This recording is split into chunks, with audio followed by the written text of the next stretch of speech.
It's day 2 of Practical Tibetan for Buddhists, and we're going to begin the day with the Manjushri prayer, which is how I usually like to start my classes.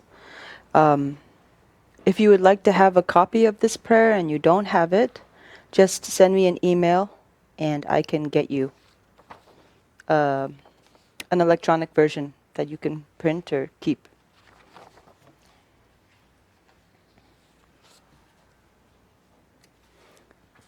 I hope the volume's okay on this little mouth speaker.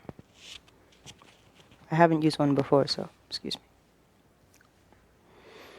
Lama dang gompo jetsin jambe yang la chak lo kangi lo jo jimni chinjal ni dar nam da grab selwe jinye don kun chi shin zik chir ni ki tu garlek bam zin Kandak sipe chorar marik muntum duk ngel gizerwe Rozo kun la buji tarze en la juk ju yang den sung Ruda che ro nyomong nilong legi jak rog roze jing Mare munsel dungel nyugu jinye jodze relchi nam dene dak jing sa ju tarsun yonden lu zoi gelse tue gu juda juda chungni genje dak lo munsel Chambe yang la du Marabadana di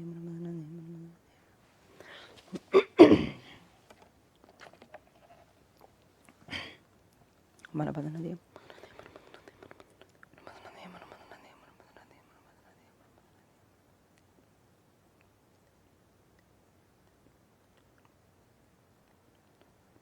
Marabadana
Marabadana di di te den ki kerap ozelgi dagloi timuk mun barap selne kadan ten chu shung luk tok bai lo ro pope nangwa chal du sul kang se dawa de bam 중세 지와 드나야 곰보 잠양 대니네 객매 바르양 통와주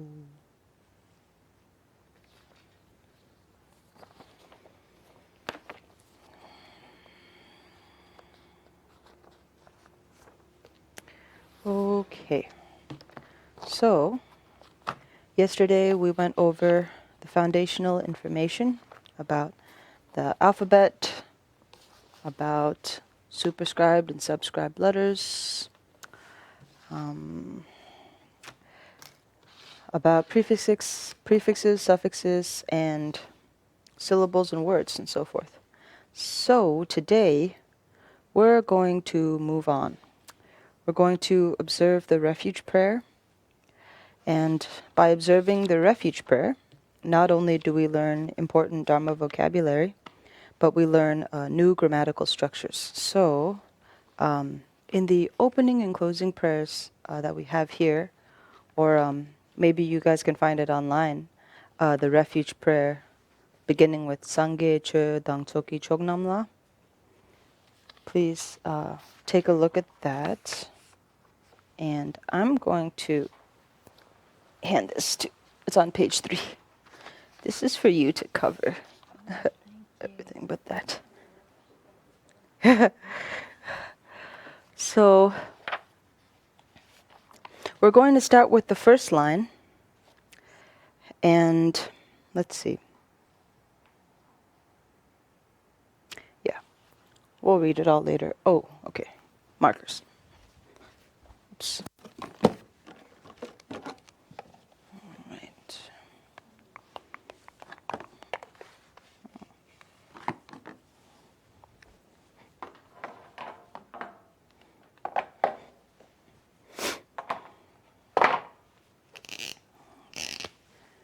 Okay.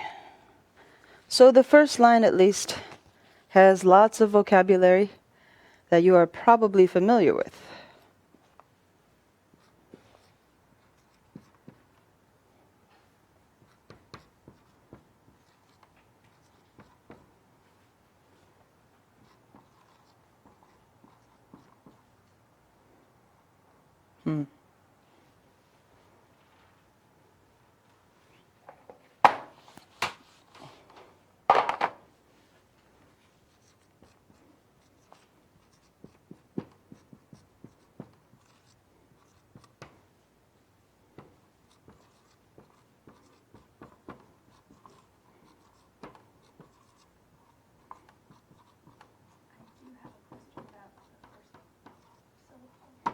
Okay. I will.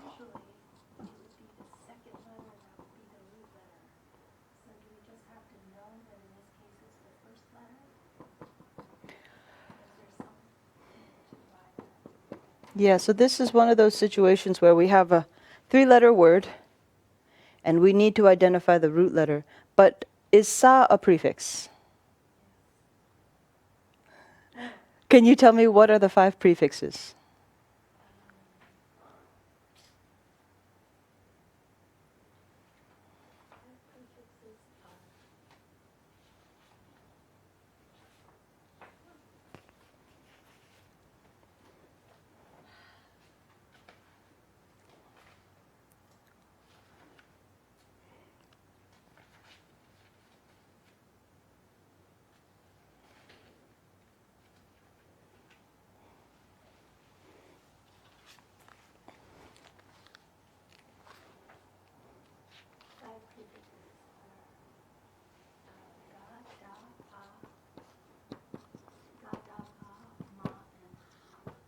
Okay.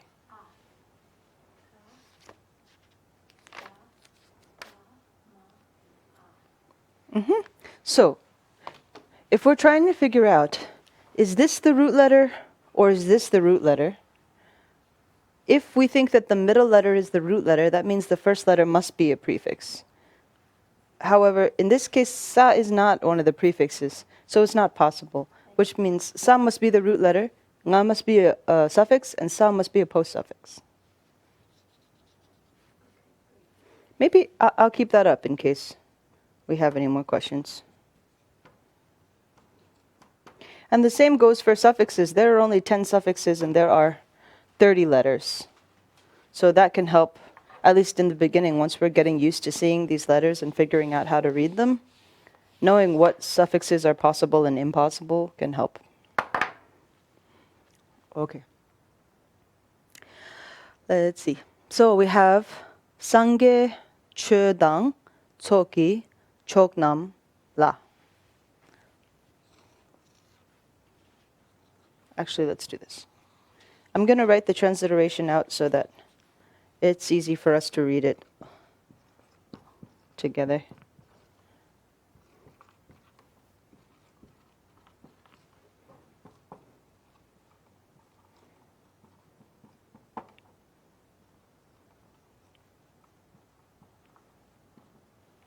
Okay.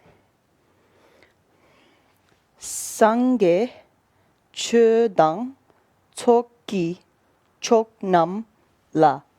Spelling it, it's sa nga sa sang, ragata gayata gya sa ge sangye, cha naro chö sa chö, dang nga dang, cha naro tso ga sa tsok, ka yata kya kiku ki, mao cha naro cho ga chok, ra natak na ma sa nam la.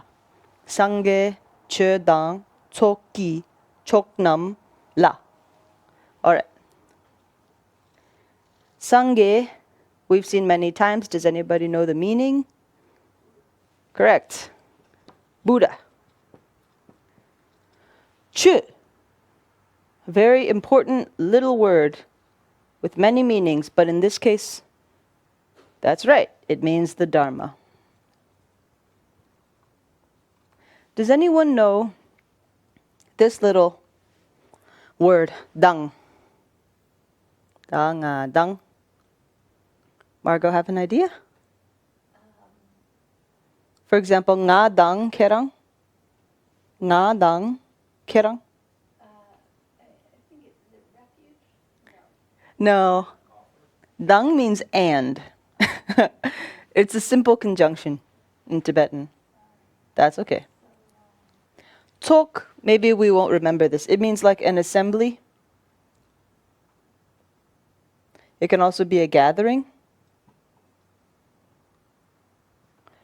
Ki, do we remember ki?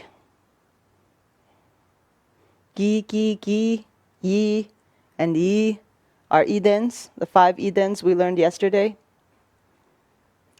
The form is kayata kya kiku ki because it follows the sa. Daba sa suffix will get followed by a ki.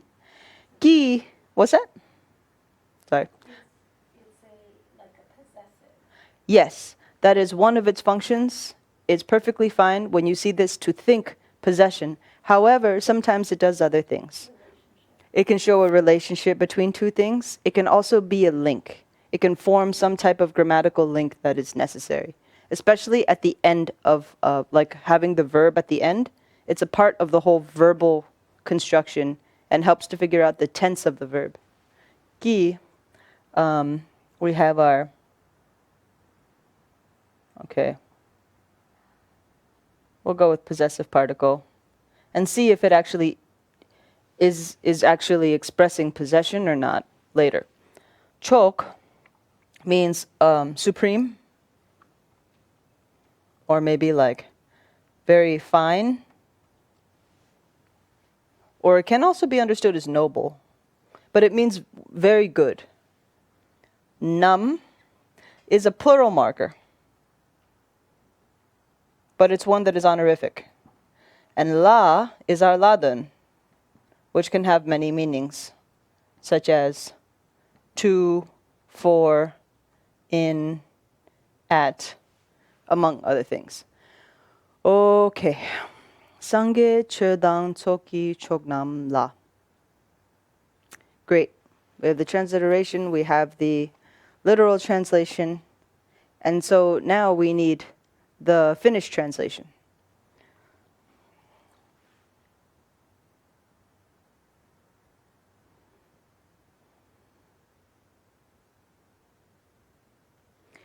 So, when it comes to translation, the first thing that you're going to be faced with is how to attack or how to approach the line you're trying to translate. Do you begin from the top? Do you begin from the bottom? Or does it have to be somewhere else in the center where you should begin your English translation? In this case, the way they usually translate it, or the way it's been translated before, is you take the last word, la, and you understand it as two. Two, the Buddha, the Dharma, and the Supreme Assembly. two. And you see what I mean by, I'll show you in one moment, by the she here, this last thing, that's not exactly being a period. In this case, it works more like a comma. To the Buddha, Dharma, and Supreme Assembly. Line. Know that the Cho, supreme, Yes? modifies only the assembly, but not all three. The supreme Buddha, Dharma, and Sangha assembly.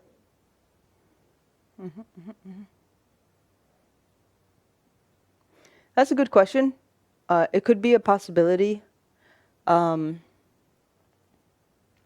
think because here when it says Tsoki Chok, the finest of assemblies, the idea is that it's referring to the Sangha being the disciples of the Buddha who are most honorable.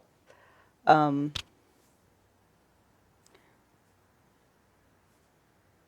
know that from study and not from the grammar.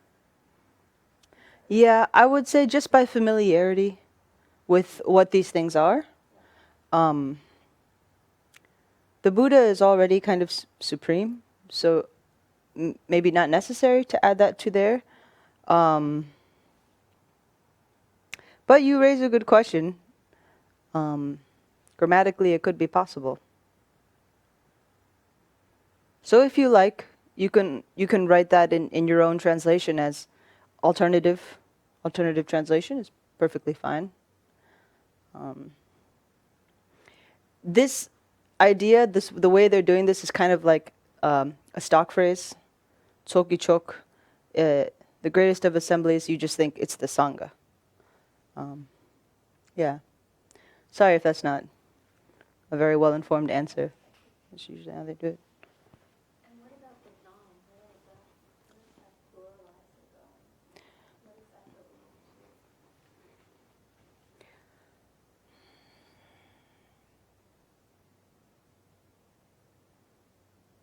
That's a good question.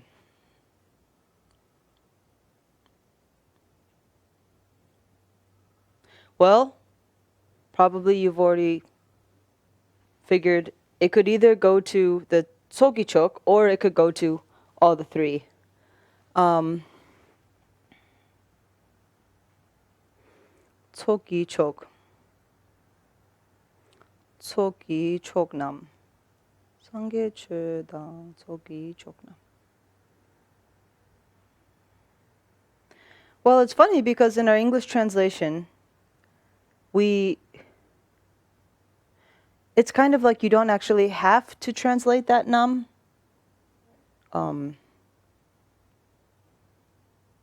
Supreme Assembly is actually singular, but it has many within it.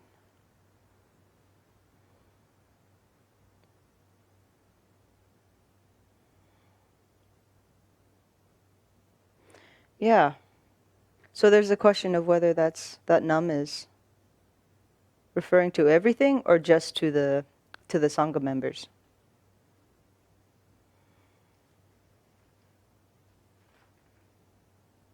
Tsoki Chok. Think about this. To the Buddha, the Dharma, and the Supreme Assembly. Yeah.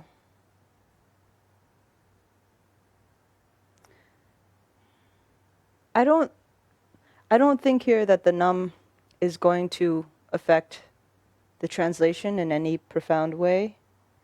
I think it's a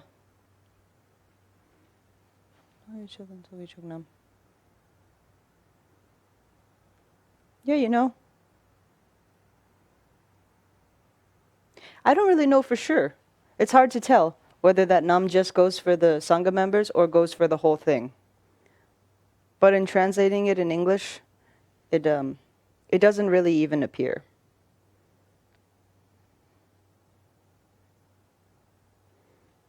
Yeah. Do you have any more questions about that? Okay. I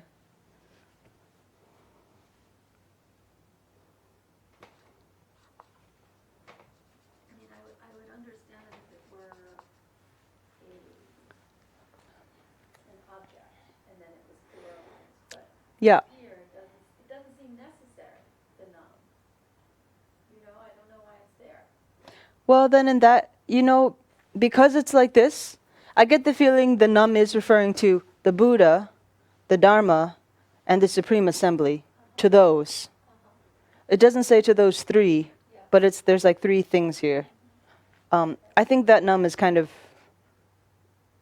being applied to those three. Okay. Yeah.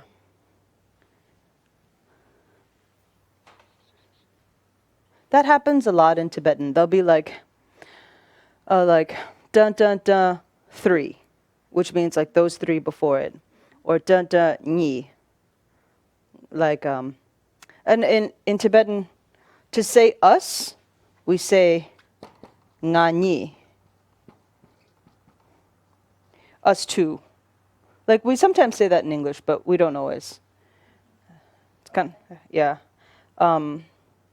They do that a lot of times. If they list something, then they'll be like truk, the 6. Yeah, like That clarifies it, thank you. It could be that. Yeah. Yeah. But still, as you said, kind of ambiguous. Not 100% on that.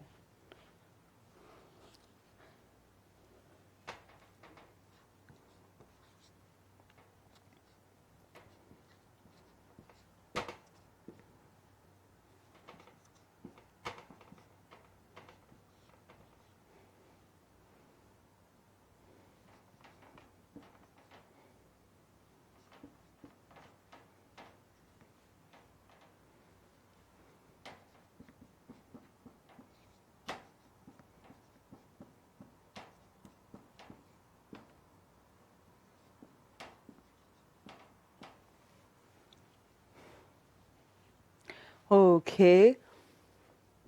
Here's the second line. Ba yata ja nga jang. Cha shab shu chu ba chub. Bara bar. Da shab shu du. Da ga dag. Na kikun ni. Sa kata ka yata kya ba sa kyap. Sa shab shu su. Mao cha kiku chi. This is Jangchup, Bardu, Dagni, Gyapsu Chi. As you become more familiar with Tibetan, you'll be able to recognize when a word has 2 syllables or 3 syllables, which is going to affect the spacing and how you read it. So this would be Jangchup, Bardu, Dagni, Gyapsu Chi. Jangchup, are we familiar with this? Anybody?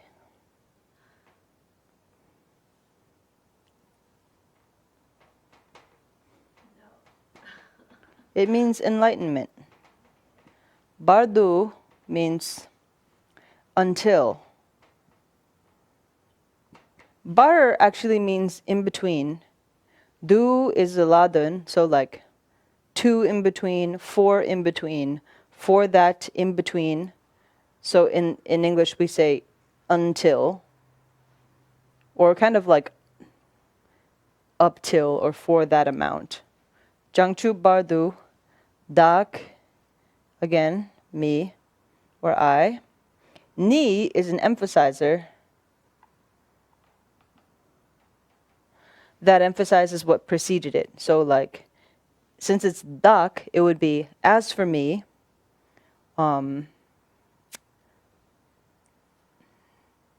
something like that. It strengthens that thing before it. It clearly sets it apart. Gyap su chi. Gyap is again to protect. Su is the ladan. And chi is to go. So go for protection, and we often translate it as to go for refuge or to take refuge.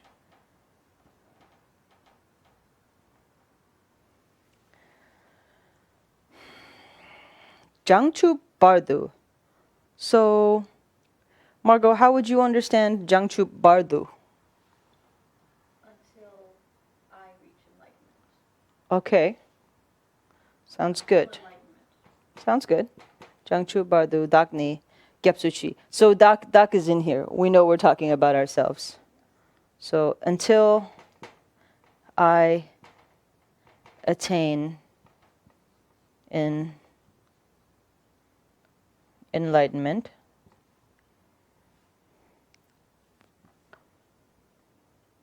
as for me, but you don't need to translate that, you can just take I, go for refuge. Okay, so we have our two lines that make up the first sentence. Sangye chödang tsoki chognam la jangchu bardu dagni gyapsu chi. And we have our two separate translations, but now that we have fully translated both of these lines, we might want to revise our translation. Margot, would you revise these translations in any way? Hold on a second. So Uh-huh. the attain, until I attain enlightenment, is just the attain is implied. Until enlightenment, as for me, until enlightenment, I go for protection. Or I go for refuge. Yes. Oh yeah, until becoming enlightened. Yeah, Jangchup. Yeah, it doesn't have the word attain, like dupe or something. Maybe you can understand it as like until awakening, until becoming awakened, or until becoming enlightened. Okay, so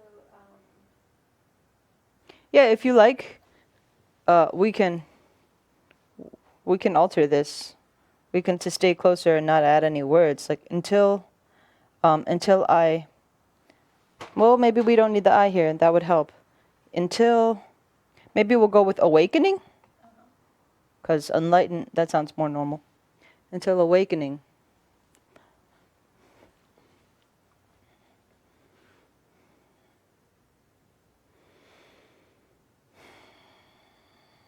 so we would want to perhaps reverse the two lines. So until awakening, I go for refuge in the Buddha, Dharma, and Supreme Assembly. Okay, so let's write that down.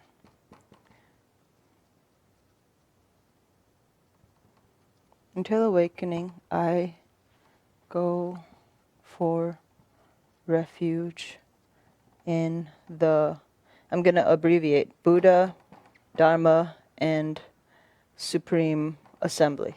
That's one way we could do it. Until awakening, I go for refuge in the Buddha, Dharma, and Supreme Assembly. Or, you could also say, I go for refuge until awakening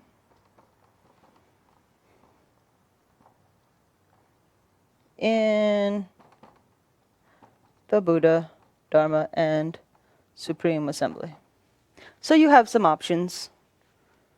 Or it could always be in the Buddha, Dharma, and the Supreme Assembly, I go for refuge until awakening. Yes, you could do that. In the We're kind of not dealing with the me, the emphasizer. We're not saying as for me, or even though we kind of could say that. It's more of kind of a quality rather than something that we would necessarily translate.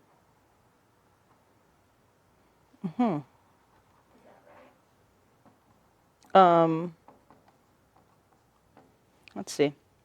Well, You told us that you said could be as for me, but we're not throwing that in there. It kind of just complicates it. the doc, we will have to keep the me. Yeah. The ni is what doesn't necessarily need to be translated. That this is a word that often is left out because we don't need it in English. In Tibetan, it can help to recap what we're talking about and who the subject is. But in English, it doesn't serve much of a function. All right, well, that's the first line. Any questions about the first line? Moving on then. It's too bad. I feel bad I have to erase it all, but here we go.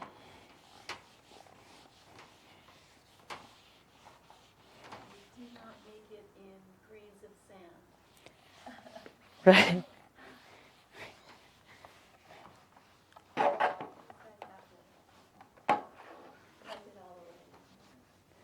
Yeah.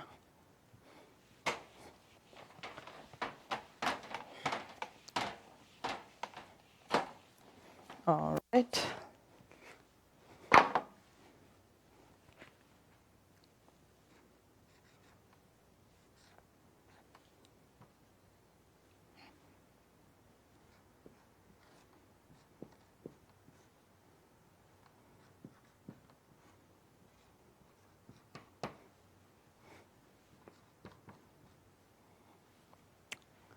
Wow.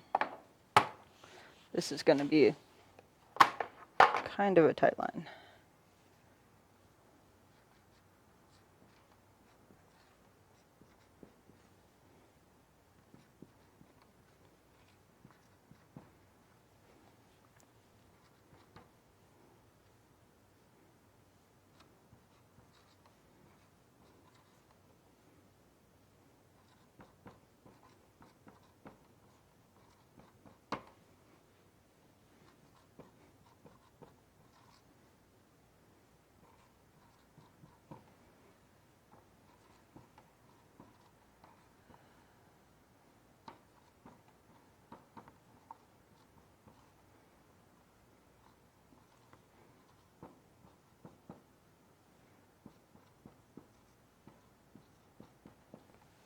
Okay.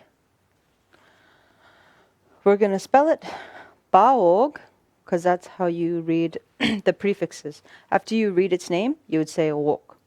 Baog, daga dak, gi, gakiku gi sa gi, but the sa is silent. Da gi, sa bata, ba yata, ja kiku, jina jin.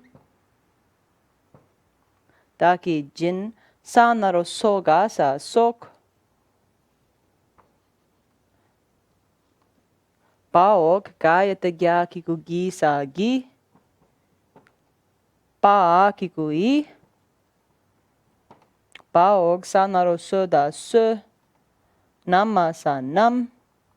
Gayata gya kiku gi sa gi. Okay. Daki, jin sok, jipe, sonam, gi. Margot, can you tell me anything about the Eden particles in this sentence?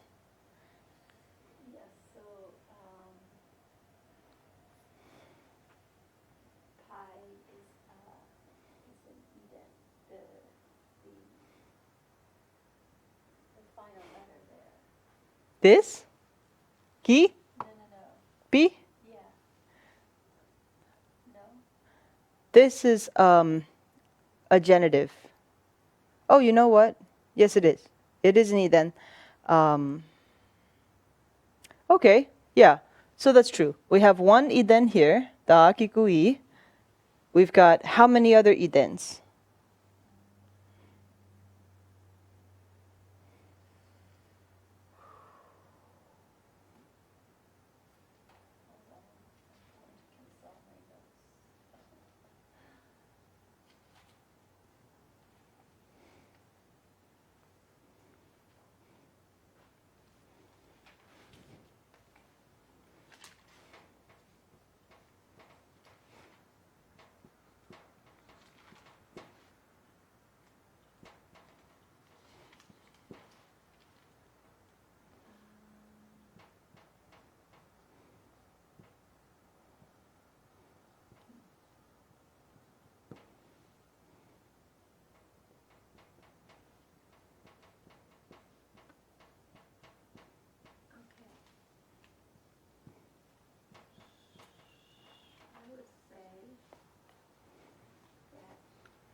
Yes.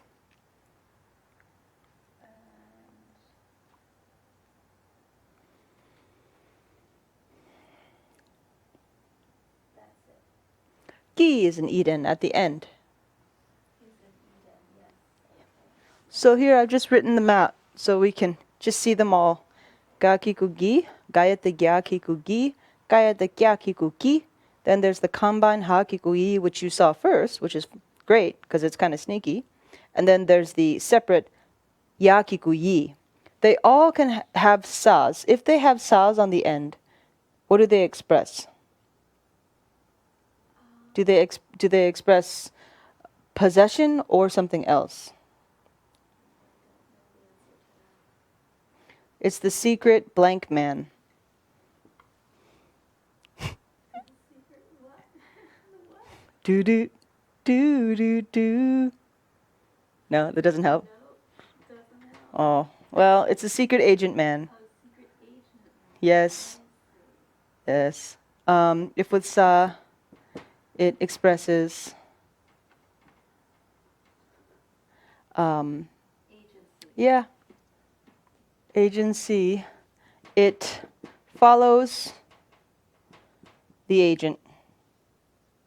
Or in other words, you can think of it as the actor. It follows the person who's doing an action. So in this case, when it says dagi, who's the actor?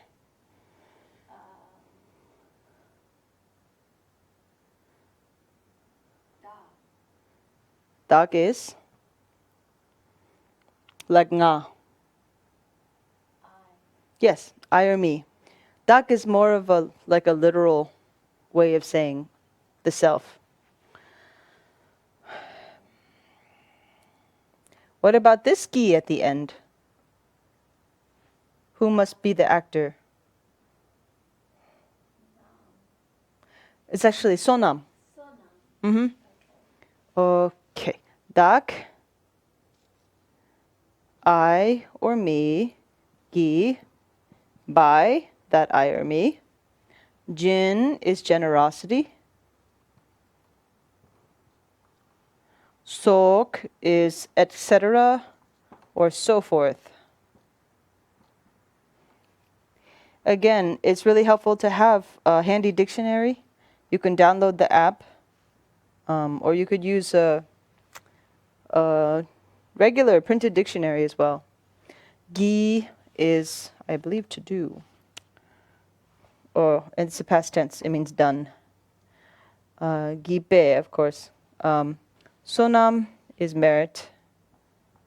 And gi is by. So this last gi, Margot, who is the actor?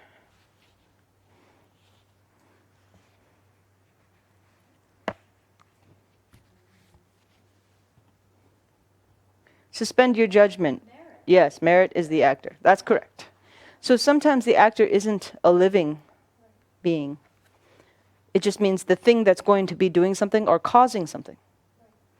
Okay. Daki jinso jipe sonam ki. And so we could have imagined that. Oh no, we couldn't. So the past tense of done, we knew that was not as Eden because it has the vowel. That's true. That's true. That's one way to help you recognize that. Gi is a word on its own. Gi is it's actually a verb. If you're wondering what it is, do you have a way to look it up? You can use my phone. No problem. Oh. Thank you so much.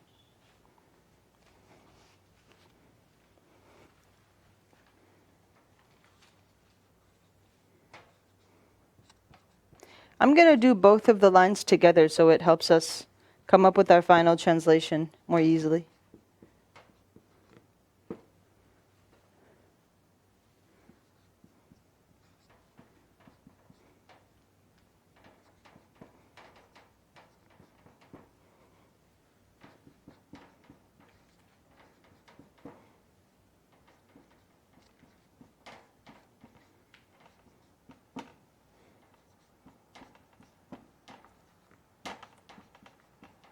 Okay. Here we have Haog Ga rata da naro dro. La.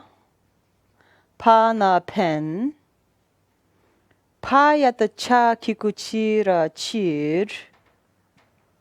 Sanga sa sange ragata. Sanga sa sang. Ragata gayata gyasa ge. Yeah, we're not gonna use these here right now. Dro. La.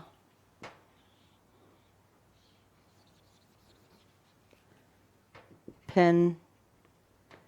Chir. Sang. Ge. Sanga sa sang. Ragata gayata gyasa ge. Haok. Karata daship shudruba drup. Para par. Shanaro shoga shok. Okay. Drola, penchir, sange, drupar, shok. Dro. Any idea what dro means? Oh, okay. Well.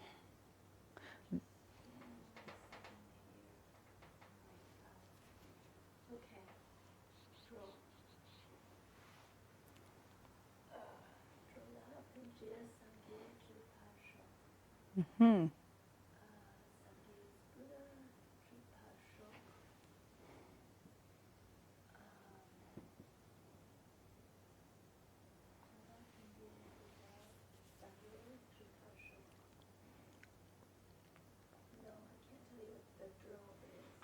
Okay. Dro can mean to go. It can be a verb. Sometimes it can mean goers. Goers can be understood as transmigrators. Transmigrators can be understood as sentient beings or just beings because they are the ones that circle the six realms. They are the ones that are going, always in motion. It's a nice way of thinking about it. Yeah.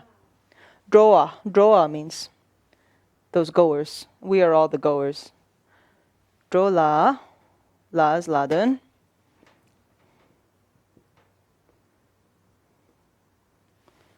Pen is benefit.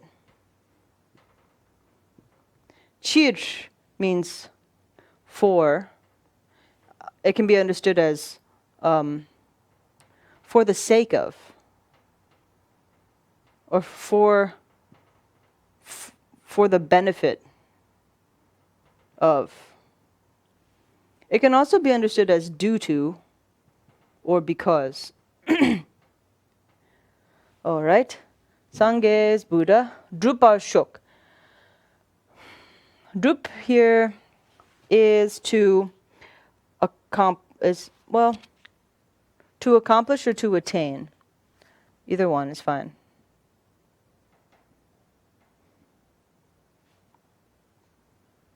Par Shok. Drupar Shok. Shok means to come. Drupar Shok is for that to come, for the attainment to happen. So in a sense, may it be attained. May that attainment happen. May it come to pass. So, Dagi jinsok jipe sonam gi drola penchir sange drupar shok. Previously we had something like, in the Buddha, the Dharma, and Supreme Assembly, I take refuge until I reach enlightenment. Now, continuing with the prayer, Dagi jinsok jipe sonam gi drola penchir sange drupar shok. Well, can we understand Sangye Drupar Shok? Until I attain Buddhahood. Sangye Drupar Shok. Until Buddhahood is attained. May it be attained. I see. May what be attained? Buddhahood. Right. Okay, so we know this means. So we know that Drupar Shok it means may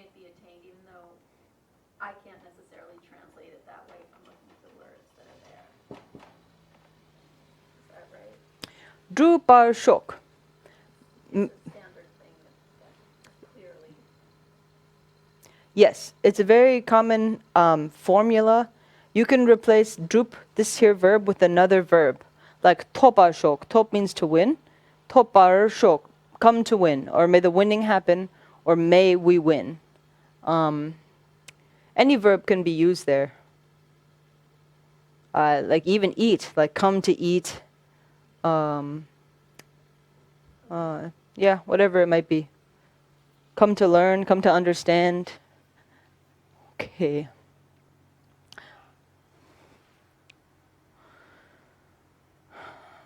So I know if we look at these two boards, it seems a little bit overwhelming to come up with our final sentence because there's so many parts. Would it be easier to break each line down alone and then try to combine them? Maybe. So, let's see, let's start with line 4 instead of line 3, the second half. Okay.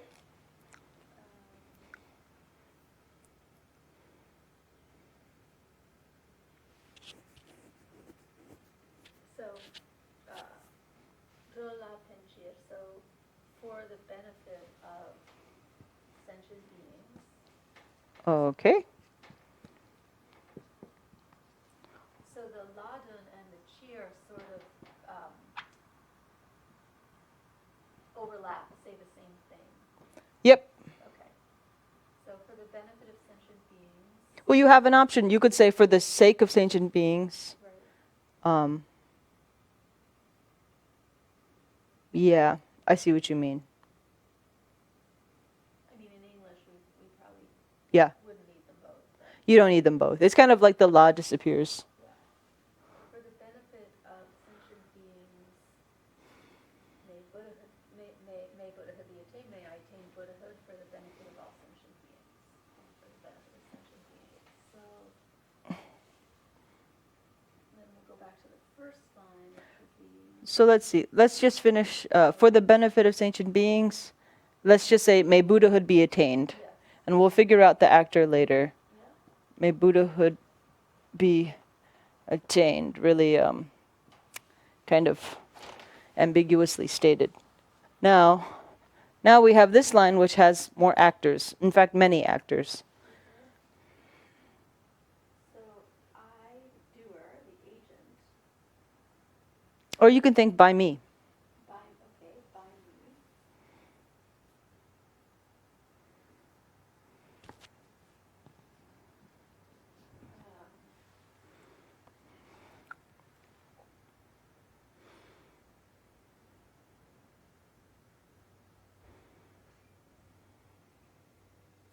It's actually hard to parse this because every part is strongly connected to the next part. So you have by me, generosity and so forth having been done.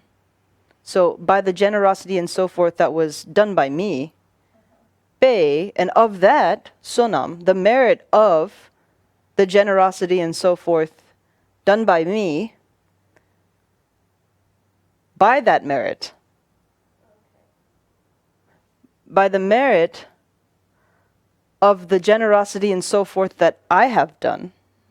So, by my merit and generosity. It's not two things. They have a different relationship than just be. Yeah. The merit is, where is this merit coming from? By the merit of the generosity that I have done. The merit comes from the generosity. Yes. Right. So I'm the agent, I generate the generosity, and the generosity generates the merit. Kind of like that. Yes. By the merit generated from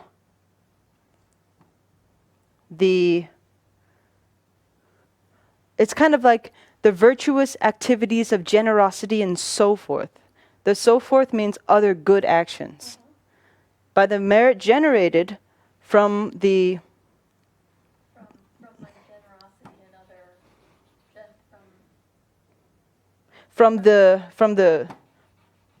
how about from the good actions okay, of generosity and so forth that I have done. okay.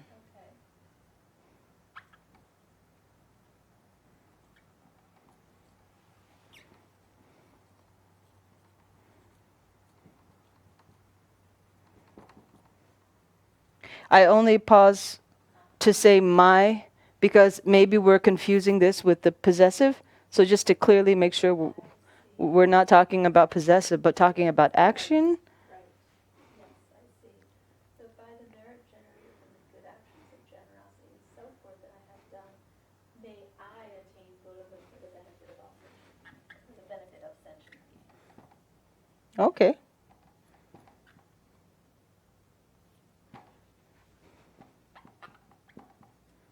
May I attain Buddhahood for the benefit of sentient beings.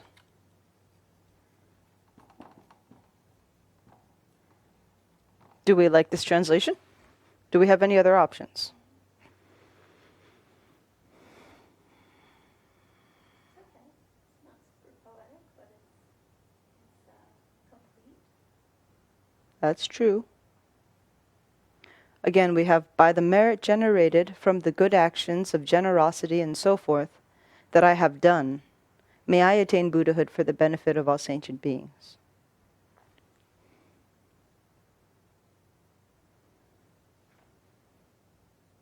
Yeah. Sounds like it's got the complete meaning.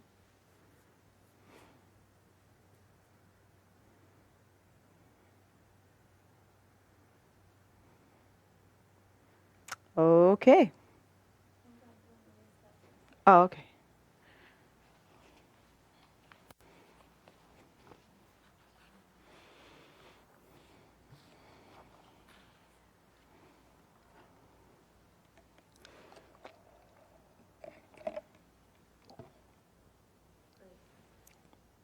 Very helpful.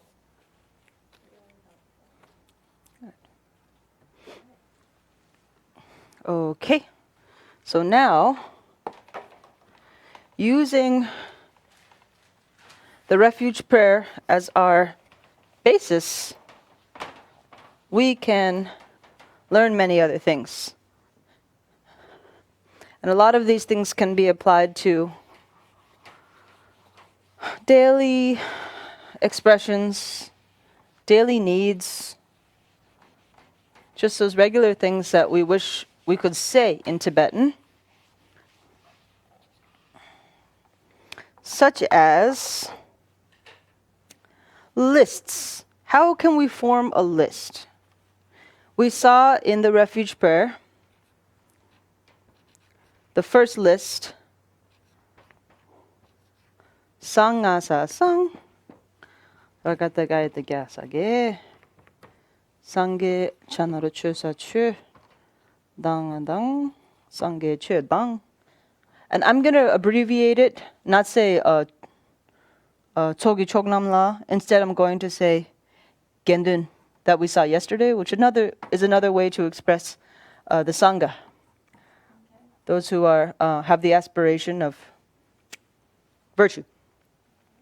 Sangye, the Buddha. Chu, Dharma.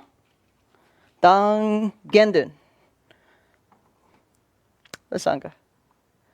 Here we have the Buddha, Dharma, and Sangha, written very much like we do in English. Likewise, we can list anything. We can say, for example, Kushu, Saluma, Dang, Nganglak. Kushu means apple. Saluma means orange. Dang means, Margot? Nganglak means banana. So here we have a list. Apples, oranges, and bananas. We could say apple, orange, and banana. Either one is fine because, again, oftentimes the amount is ambiguous. So if we're making a shopping list, we could do it this way. The placement of the dang is pretty flexible. You could also say something like Kushu dang.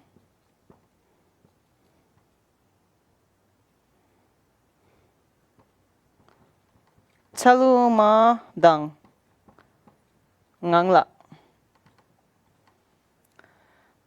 apples and oranges and bananas, if you wanted to state each one. In fact, sometimes this can be more clearly divided. Kushu, dang, and then they'll pull the she down. So that's why, again, a she is not exactly a period. A she is like a definite break.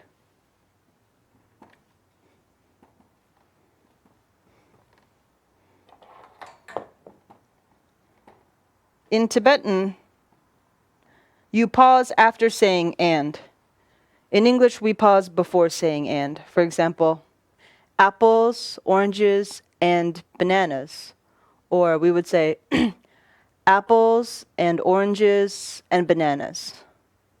Whereas in Tibetan, we would say kushudang, tsalumadang, ngangla, like apples and, oranges and, bananas. The meaning is the same. I'm just saying. They can be written like this. So don't be surprised if you're reading something and then you see a bunch of short, tiny little sentences, because the she can separate objects, simple things, like that.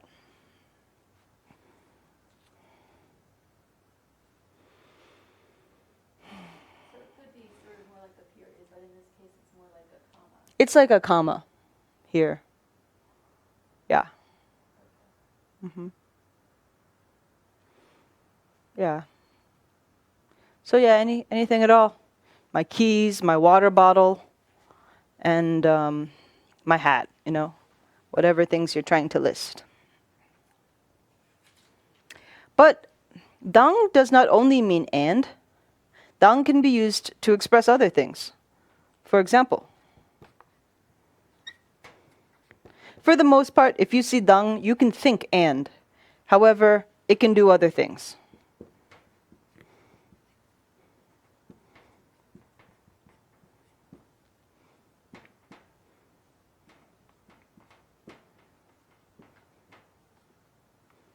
Okay. Here's a nice sentence. Tsampa dang jegyu. Tsampa, have you heard tsampa? What is that? Yes. Barley flour. Tsampa dang jegyu. Je means to exchange.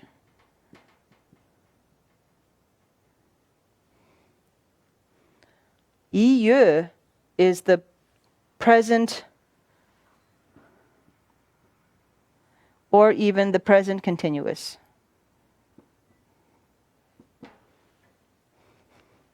Dang here is what we're trying to observe. Tsampa dang jeyu. So if this is a verb, this is not saying something and something. If this is the verb to exchange, you're saying that you do exchange, and then you have dang, and then you have barley flour. What do you think it could mean?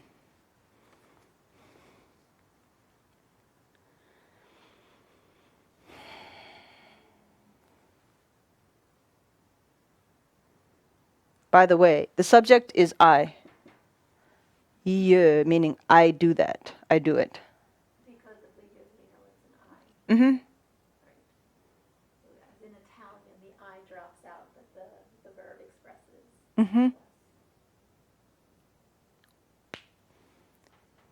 I exchange, and actually there's yet another unsaid thing. I exchange it blank barley flour. Yes. Mm-hmm. Tsampa dang jigyu. I exchange it for barley flour.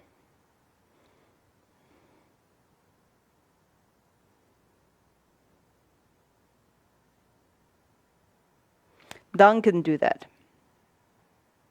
Yes, you could always say la, which would technically be a for, but you don't have to. And this is a pretty colloquial way of speaking that's understood. Not even colloquial, it's written this way as well. There's another very... So the dong is it. No, it's the four. The dong is four. Mm-hmm. Okay. Tsampa dang jigyu. Whatever the thing is, it's not stated what the thing is, but there's something that you're exchanging for tsampa. Maybe you're a herder and you have butter or milk. So, right. But whatever it is, you are exchanging it for tsampa. And are you saying that's present or present conditional or present Continuous. Continuous, okay. I'm exchanging it for tsampa, or I exchange it for tsampa. Okay, great.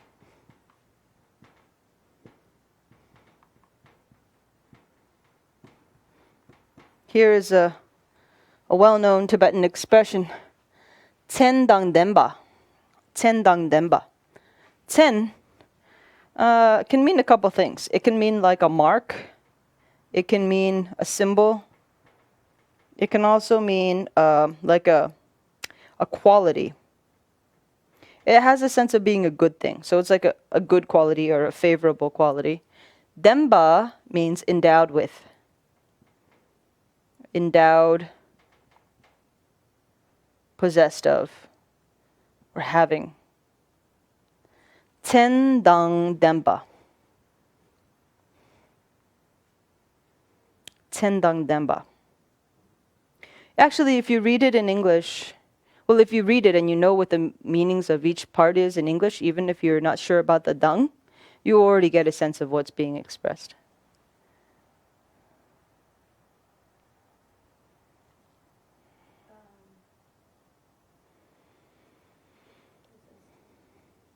Mm-hmm. So how do we know who possesses that thing? Having good qualities, but who? It's a phrase. We don't know who yet. It could be me. It could be you. It could be them. Whoever. Yeah, we don't know who or what has it, Okay. but the it that it has is what? Good qualities. Right. So it can be understood as qualified. It can be understood as like authentic, having all those marks that are necessary, having all those good qualities. It can be understood as genuine, or like kind of like the real deal. Not fake. It is not fake or counterfeit. It's tendang denpa, really having the marks, having the signs, having the qualities. And it can be further abbreviated into not even having that dang and just being tendang denpa.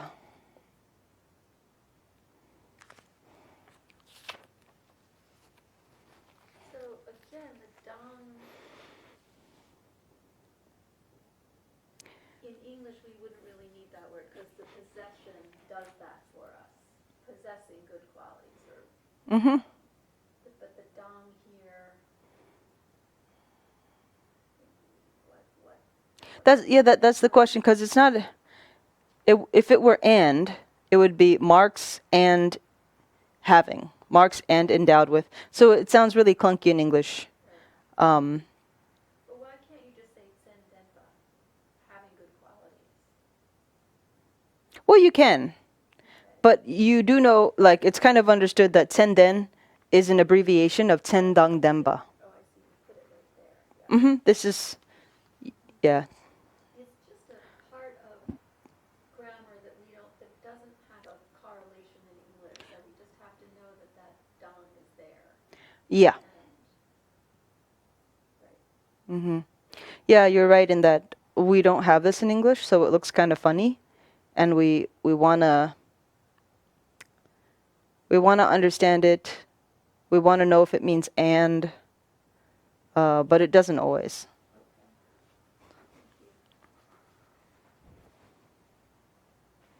Now, there are many things in Tibetan that are redundant.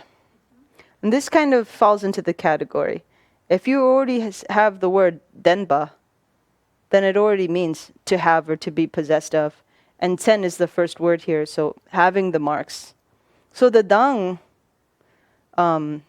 maybe not fully necessary. I guess it's just a grammatical structure. You'll see this a lot when words will overlap or a word will be there and it can be understood even without it. But as I said, it's often abbreviated anyway. So in Tibetan, there's the strong tradition of cutting out words that you don't need as well.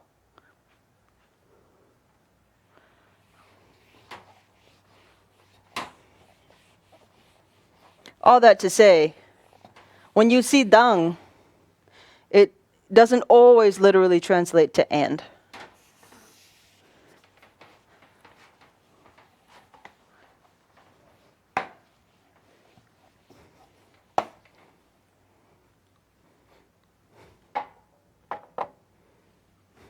Okay. So that all comes from our discussion of lists. Now, the next word that we saw in the refuge prayer that I would like to discuss is tsok. Sanaro tsok gasa tsok. Still, we're within the first line. The tsogi chok namla. Tsok means a gathering. It can mean an assembly. It can mean pretty much what it means. So, as an extension of that, Sanaro tsok gasa tsok pa means an organization. It can mean a group. It can also mean a company. It's like you take the idea of tsok, meaning to gather, to meet, to assembly. A tsok pa makes it into like a noun, means like the assembly or the gathering, which can be understood as an organization, a real like fortified group, or a company. Hold on a sec. So when I say I'm going to a soak, I think I have thought that kind of refers to the activity, but it actually just refers to the gathering of people. When I say I'm going to a soak, it's not this particular, it's not a practice, it's a gathering. The sanghas coming together.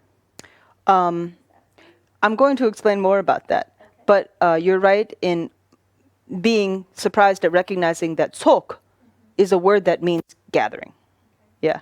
And it can also be a verb. You can tsok, which means that you're going to be meeting with people. So tsok is to gather. Tsok is also known as a gathering. So it can be both, the verb and the noun. But in the Dharma context, tsok often means a feast gathering. Even though nowhere in that word tsok is there feast, or does it give you the idea of like the practices we do on the 10th and the 25th and so forth, but it's come to mean that. So tsok also can mean like the feast gatherings we do monthly.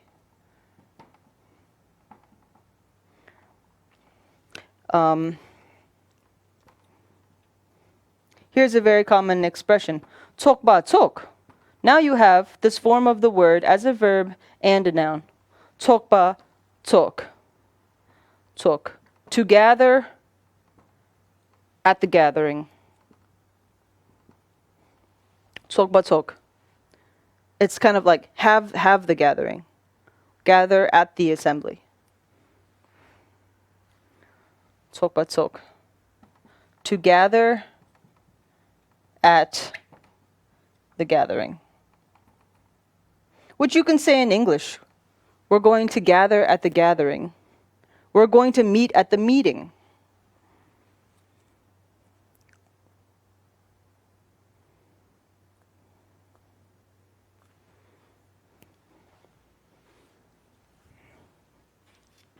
Now we also saw Tsogi Chok Namla. This might be your first time really observing this little word nam. Ranata namasa nam. You can understand nam as an honorific form of tso. Remember, how we were applying tsu yesterday. For example, if we say nga tsu, we have now pluralized nga, meaning us or we. Kotso pluralizes the male plural, meaning they, for males. Anything you can add tsu. Mostly for living things, however. And here we see nam, and it does the same thing that tsu does. It just pluralizes it. I wanted to mention that though.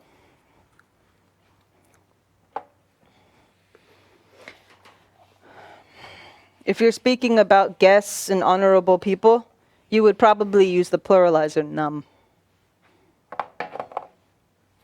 Or it would be good to do so. Bar, do. We saw bardu until for a certain length of space or time. For example, you could say something like Sacha ti bar du. Sacha means land or space. Sacha. If I say Sacha mangbo, it means lots of space. Sacha nyungyung, it could be a little space. For example, if a lot of people were meeting here and someone else wanted to come, we might have to say Sacha nyungyung du. There's only a little bit of space. So that space can be any type of space. It could be real ground outdoor nature space, or it could just be any type of space at all. Sacha di, meaning, technically it means that, but sometimes in English it can be translated as this. There is a specific word, this, which is how da kiku ti, but sometimes te, taringbu te, is used just like ti. Sacha ti bardu.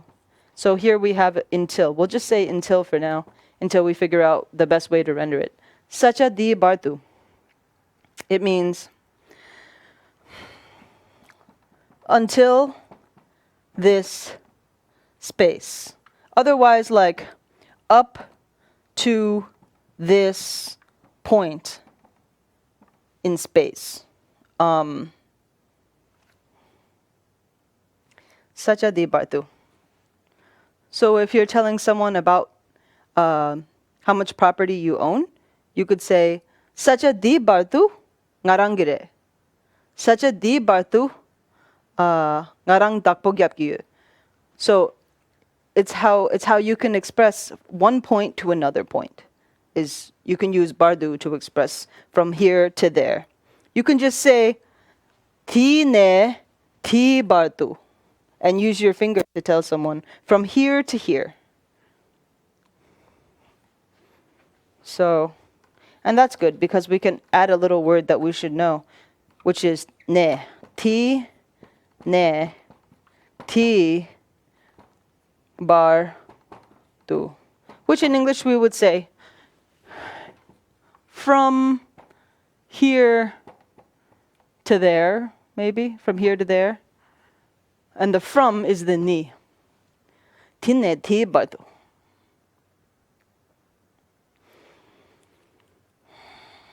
You can also say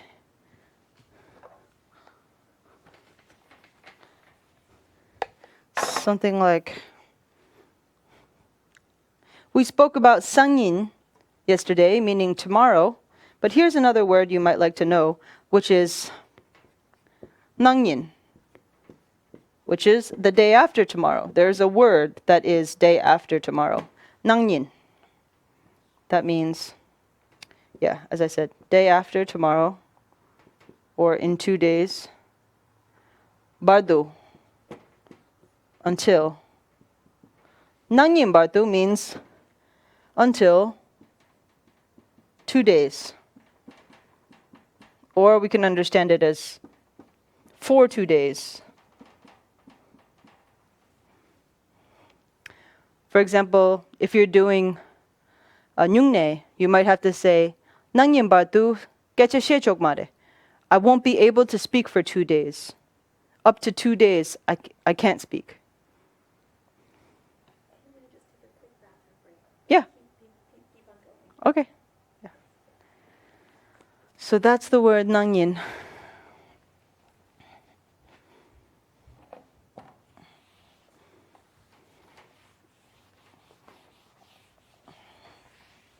Here we're going to use that word in a full sentence.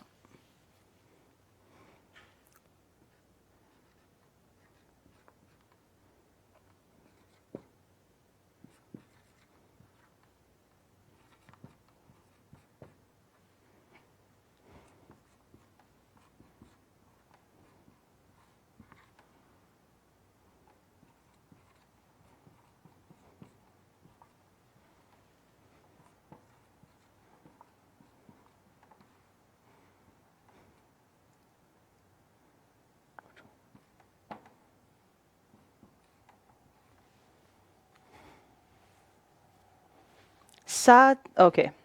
Sa,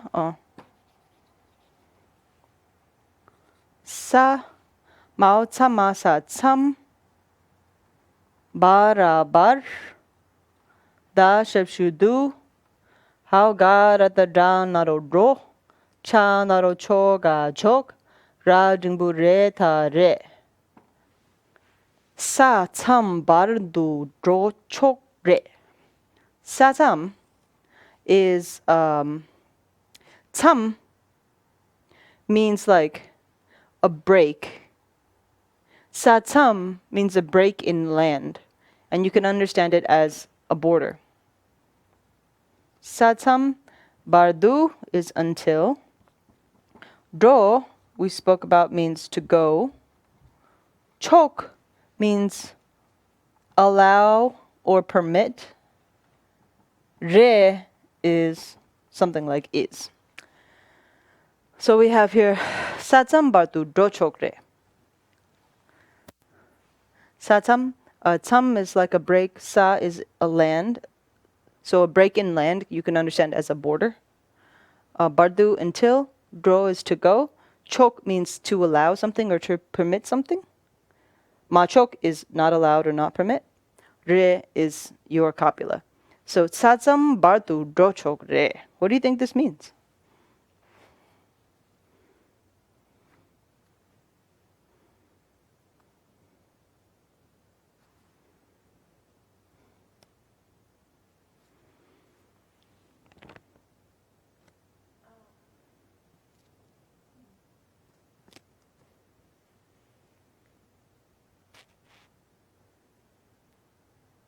So, I don't know where the Bardor would come in. It seems like it would say it is permitted to go to the border, but that does not include the Bardor. Some sense is being lost there. How about that? Oh, okay. So it's allowed to go up to the border. In other words, you can't cross the border. Mm-hmm. It's allowed to go until it's like until always assumes that there is a point. Yes. It's always so it's allowed to go up to the border. You may walk, you may travel up until you reach the border and not past the border.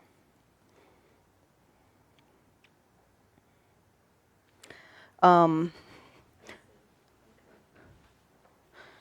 it's kind of like an ending until like implies an ending. Right.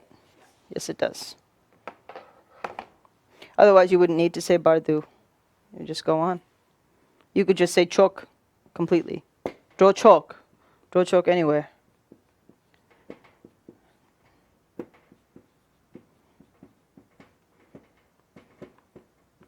Here is a question that is good to know. T, tadungbu te, also kind of sounds like a th. T, bayata jadungbu je da je,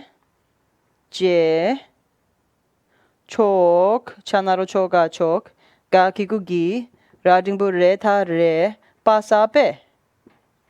Di je chogi rebe? Di je chogi rebe? Di je chogi rebe?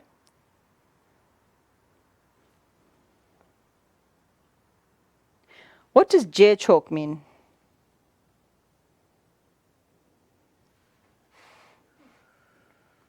We've seen Bayat the Jajing Buche Da Che a couple of times now. I think it's a verb, That's correct. and it means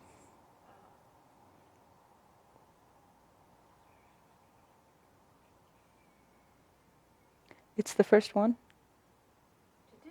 Yes, of course. So je chok means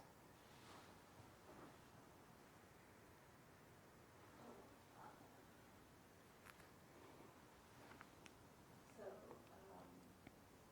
may, right. allowed to do, may. Yes. Allowed to do. That you may. That it is permitted. Di je chogi rebe? Di je chogi rebe? So we have here, what is this? The be. A question. Yes, it's a question particle. And what are we asking?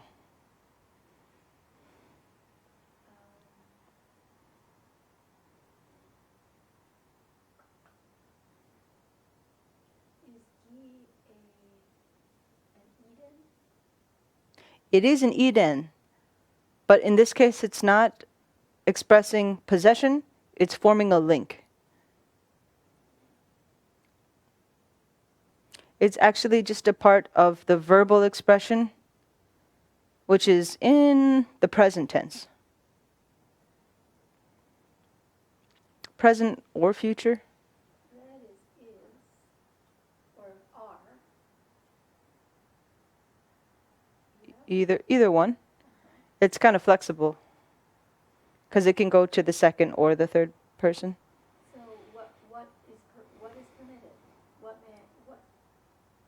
is allowed?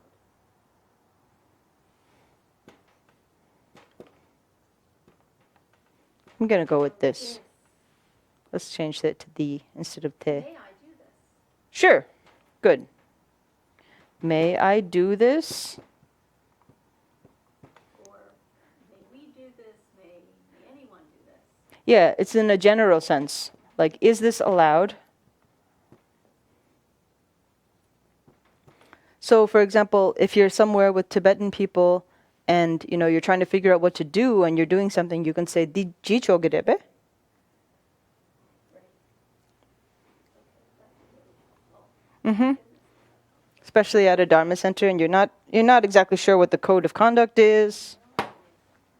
Yes. Di ji chogerebe? I would say this is like the most fun to do this. It's so hard and it's so much fun. Oh, good. To study Tibetan language.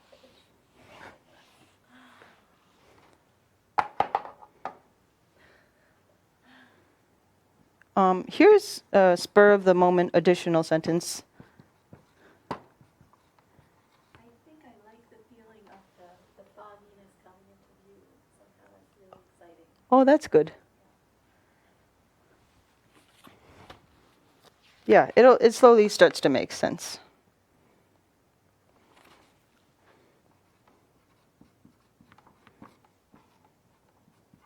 Also, I would like to just let you know, you've already seen the helpful verbs on the bottom of your study guide. But if you turn the page and you look to your reference sheet, you'll see not only are there the diagrams for the particle application, but on the bottom right, you'll see many words that you might need. Like lately is tingsang. To have to do something or to need is gu. Therefore is chezang. But would be yinayang. We saw that yesterday. And many things like we see a little is toktsam, but below that we see all right or okay, and that's dik. And so I'm using that in our sentence here. So yeah, you can look at that in the future. Ti jena digi repe. So we already saw that jig means okay or all right.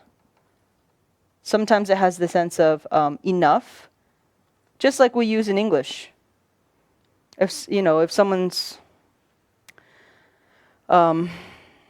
anything, if someone's like giving you something or doing something for you, if they say, "Is that okay?" It means, "Is that enough? Does it suffice?" Is kind of what the meaning is.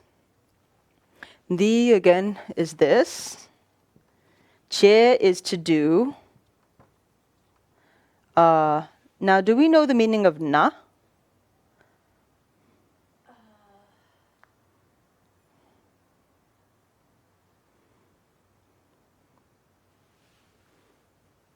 It means if. Na can mean a couple things. If you see na, the first thing you should think is if.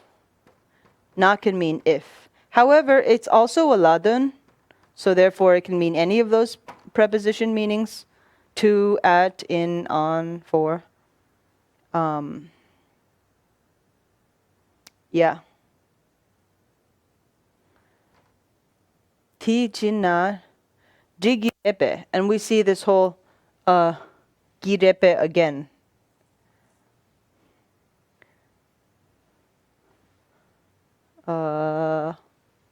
Well, let's break it up. Like, the pe is the question.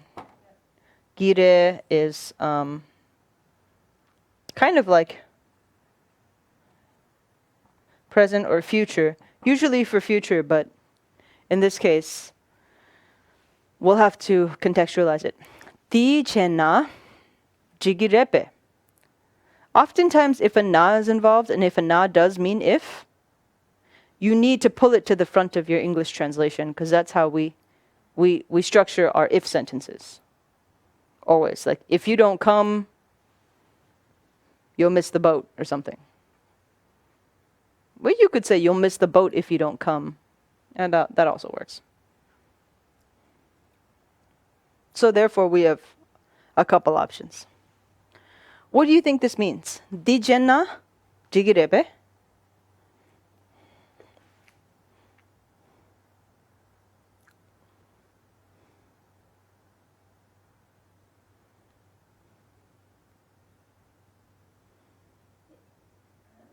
If I do this, is it all right? Yes. Is it all right if I do that? Yes. If I do this, is it okay? In other words, another option, is it okay if I do this? So kind of toning it down from the strong word chok. Chokchen meaning permission, actually. Chokchen is to grant your permission. Chokchen nangwa is someone respectful has granted their permission to you. But this is just the simple word, the everyday word jik, which is a little bit more calm. Dijina jigirepe, or just the word jigirepe, you'll hear it all the time. Jigire, jigimare. Jigire means it's all right. Jigire would be okay. Jigimare would mean, Margot? Yeah, not okay. Jigimare, jigimare, you'll hear all the time. No, no, no. That won't do. So that's kind of like in passing. Like if I'm serving the tea and someone's showing me what to do, it's okay, go do it. Like, okay, that's okay. Yeah. Yeah. That's fine, go do it. It's fine. Mm-hmm. Jigire, jigire. Or mare, no, don't do that. Right. Jigimare is, not okay. Jigire, jigimare.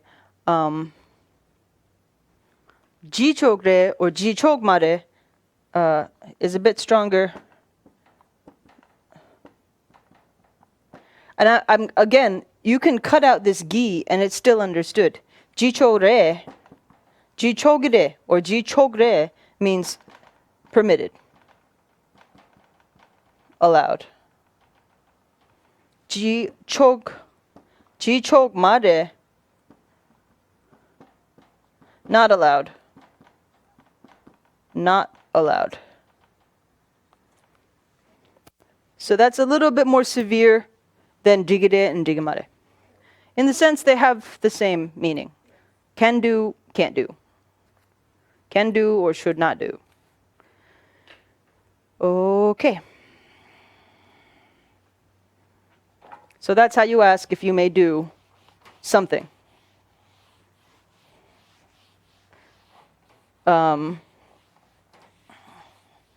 So, Margot, so I'll put this back up. Na means if.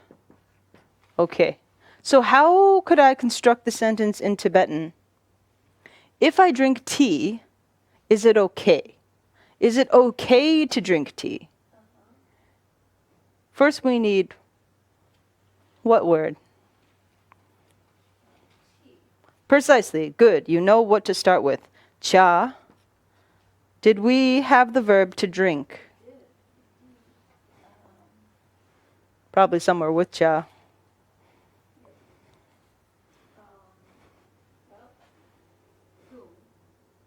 Please spell.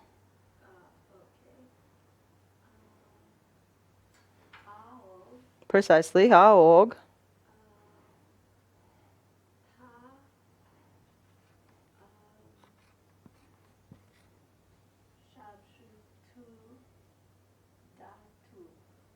It's a nga, not a da. If you wrote a da, fix it to a nga. The difference between a nga and a da. I got it, yes, okay. Yeah. Yes, you're right, yeah. So it's ao, ha, shachu, tu, nga, tu. Okay. Tung, yes. Tung. Very good. Cha tung blank. Chatung, na. Very good. Now, is it okay?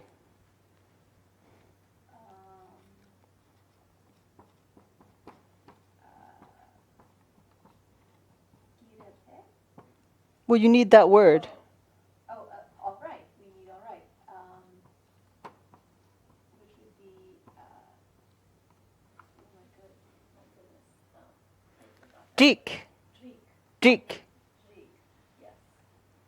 Yes, okay. Say it one more time. This word. Dreek, Dig. dreek, Dig. dreek, Mm-hmm. Dig. dreek. Mm-hmm. Okay. What am I doing slightly wrong?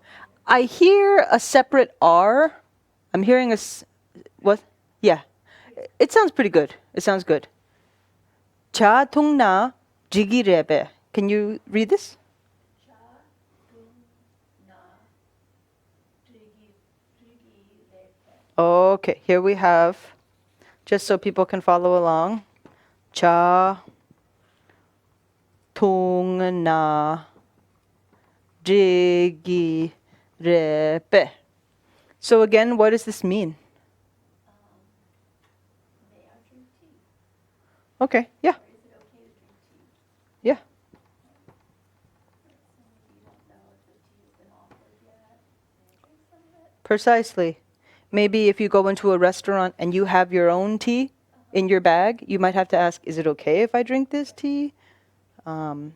Maybe there are many cups of tea and you're wondering if you can help yourself to a cup of tea. So cha tungna jigirebe. Likewise, you can put anything in here. Kala sana jigirebe. Remember? Ka lak is food. Sa is to eat. Hi. Then there's also the simple verb of yong, meaning to come. Yong na jigirebe. What does that mean? Yong. You wrote down come, so I guess it is come. Yep. Yong na jigirebe. May I come? Yeah. May I come? Is it okay if I come? Yong na jigirebe. Mm-hmm. Good. Now you know how to write sentences asking if something is okay, whatever the thing is. All right. This is a better eraser. Great. That all came from, what did it come from?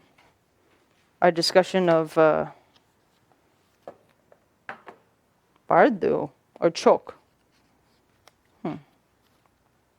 It's funny. Oh, yeah. We were talking about borders. Okay. Now, just to briefly go over this little particle we saw, nakiku ni. It's an emphasizer. It's also kind of like, it's something that helps to recap what exactly you're talking about, what's being discussed in the first place. Sometimes this is useful. Well, yes, it's quite useful in written Tibetan. If you're speaking about something and it has so many qualities and it looks like that, and then ni, as for that thing, it's only to be done on the full moon, or like something like that. So ni helps you to point back what is like the subject.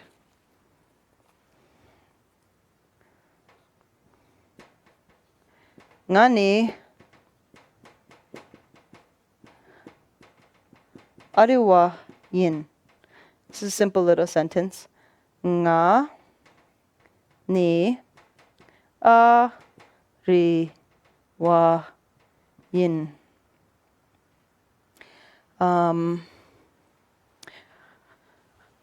Let's see. Margot, can you translate this sentence? One I, me is the emphasizer. Mm-hmm. Ariwayan, American. Mm-hmm. Was American, yin, am. Mm-hmm. So the ni points back to the na. Mm-hmm. So I, Margot, I'm American. Mm-hmm. Yeah. So we don't really translate it in English. It's kind of like, as for me, I'm American. Ngani ariwayin. And then here's another sentence. Ko ni babare. What does that mean? Ko ni babare. He, emphasizer, as Tibetan. Mm-hmm. As for him, he is Tibetan. So you could say it, not Ameriwayan, I'm American, or ani, Nga.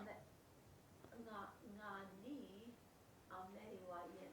So It's ariwa. Adiwa. Okay, so one is just plain, I'm American, and the other is me, I'm American. Mm-hmm. Yeah. Yeah, you could say that. Essentially, it doesn't change the meaning. It's just a way of speaking. Maybe if there were many people and you were talking about what their ethnicity was, you would be pointing out which one is which. Do this every time. All right.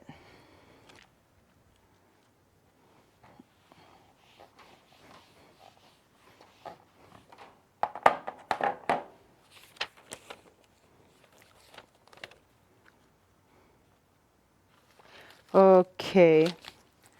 And before, in the refuge prayer, we saw many agentive particles. I would like to just look at one kind of mundane example of how we can use it.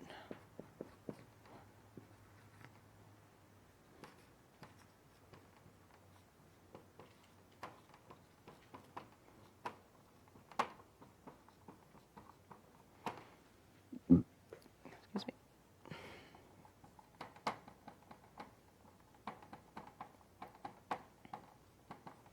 Okay.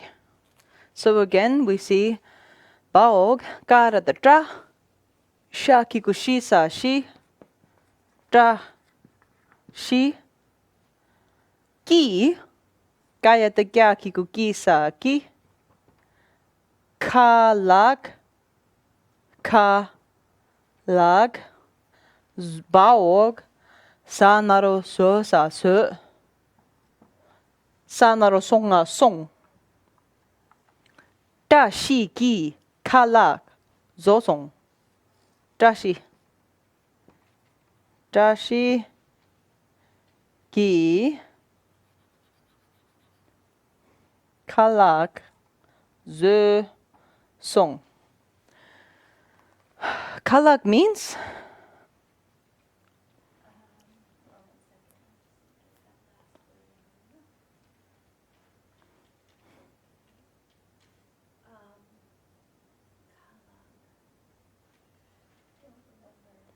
okay. Ka means mouth. Lak means hand. Hand, mouth, mouth, hand. What do you do when your hand goes to your mouth? Yes. Yeah, I thought it was, Yes. Oh, wait. What am I saying? No. Kalak, it's related to eat, but it is food. Sorry, the thing. Kalak is like hand, mouth, meaning the food. Se is to have eaten. I was looking at that one. Wait. Oh, I see what you're saying. So it does sound like sa, but in this case, there's another verb, so, which means to make. This is actually make. So actually, it doesn't appear in this sentence. Kalak ze song. Song is a past tense marker. past tense of me.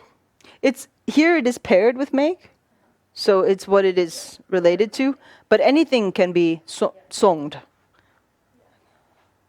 You could say sa song, and that would be have eaten.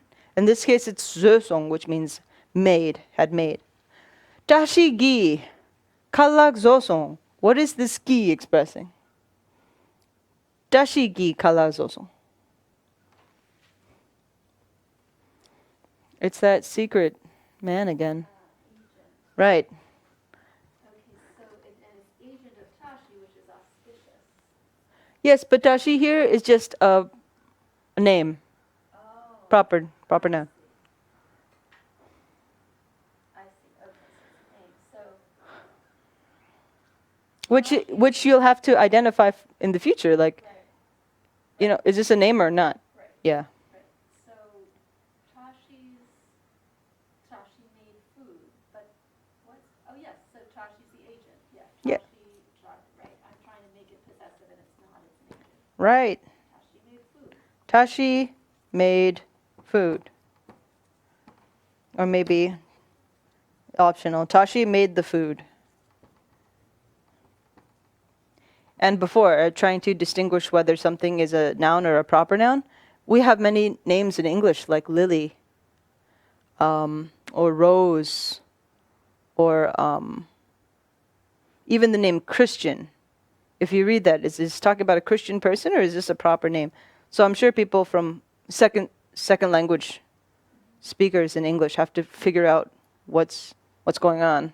So similarly, we as students of Tibetan language need to figure out.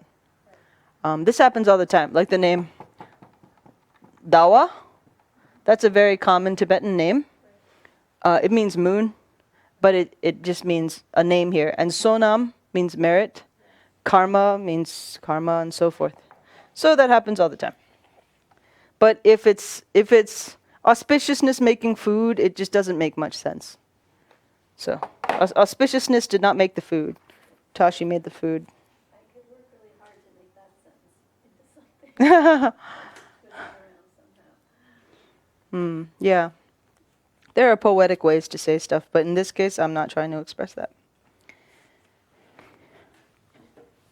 Oh, your time. Okay. I'm going to put it over here. Okay.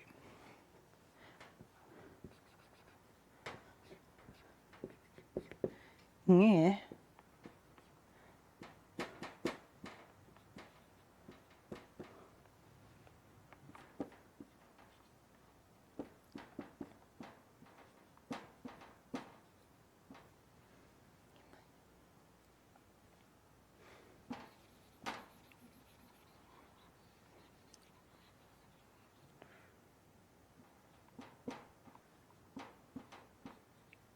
Okay. Okay. Nga sa nge para par cha sa che ka ya da kya rimbu kera ker pa ya kikuyin na yin nge parche kerbayin nge parche kerbayin. Nge means okay. Ne is to me. No. Not ngala. Nga sa nge. Think when you see the sa, think secret.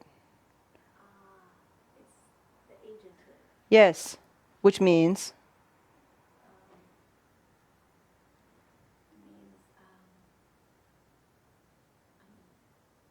Means not to me, by me. precisely. By me. Parche means a camera. Kir means to bring. Bayin shows that here we have this verbal construction at the end. Ker ba yin. And we know nge, we saw nge meaning I am the one who's doing something. Yin is going to be the to be verb that we'll use for the self. Since there's a pa after this verb, it's clearly marking the past tense. That I have done something. Kir we can find on the study guide. Wouldn't tell me that it was bring. Yeah. Yes, it is. So, Oh, whoops. so I brought the camera. Yes. I brought the camera.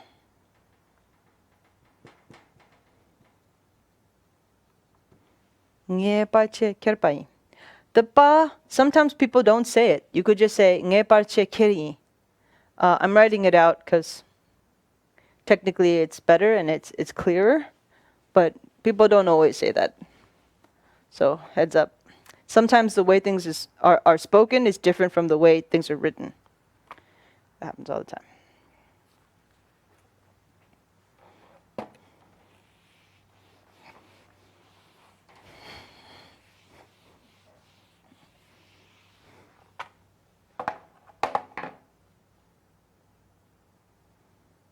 Now, if the yin was to be ye, and it's nge parche kirye, it's kind of like, it means the same thing, but maybe it's something like, I have brought the camera, in a sense of saying that you have it, where the having is stressed. Because ye means to have or to exist. Stressing really that you have done it, that you have it, or that it is there. It's like, yeah, it's like, yes. To just say I have the camera, it would be ngala parche ye. I have the camera, as opposed to ngala parche me. I don't have a camera. I don't have the camera. Do you know the word kangba? It means a house. It can mean a building too, whatever it is. If I say ngala kangba yu, what does that mean? Ngala kangba yu. I have a house. Ngala kangba me. I don't have a house. Here's an important word. Daong nga shabshu ngula ngul. Ngul actually means silver, but it has come to mean money. I can say ngala ngul yu, meaning I have money. ngala ngul me. I don't have any money. Right. Yu and me. You can say you do and don't have many things. Whatever you want to say. Dog is ki. Ngala ki yu. I have a dog. If you want to say I have 2 keys, ngala or 2 dogs, ngala ki ni yu. Ni means 2. So that, again, the adjective will follow the noun you're trying to modify. Yeah, if you know. Shimi means cat. Ngala shimi nga ye means what? Nga. No. 5. I have 5 cats. Yeah. Yeah. So just saying. That's how you use ye. Here is one more example of you will see. I don't want to give it away.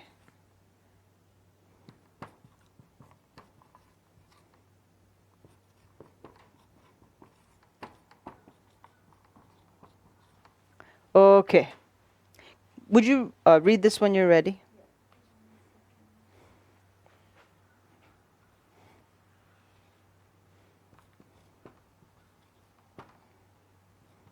Is that shakshu under the ta? Yes.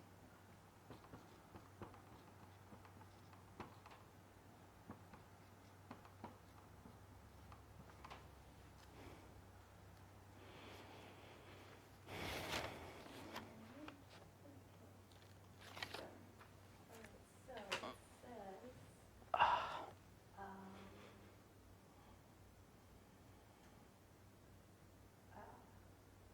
na shi, No, it doesn't say nga. no, nge. Yes. It says nge sha,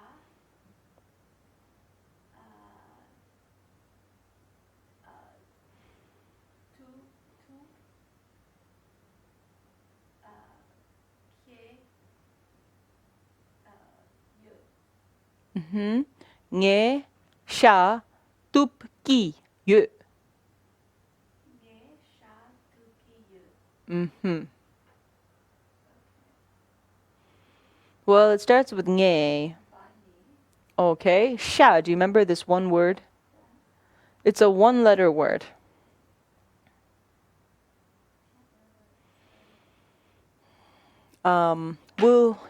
Please look it up. Okay, well, we know that the I is doing something. So by me, probably going to be translated I.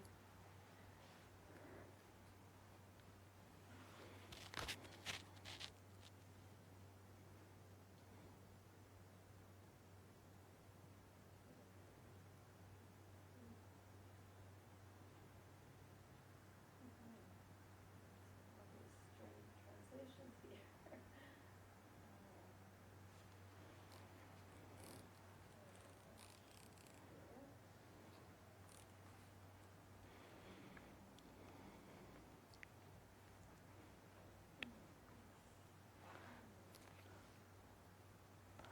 Yep. Getting a lot of Tibetan here. Just the 1-letter word How do I get sha. to tell me in English as opposed to Tibetan? Oh, there we go. You have to scroll. I see. Yeah.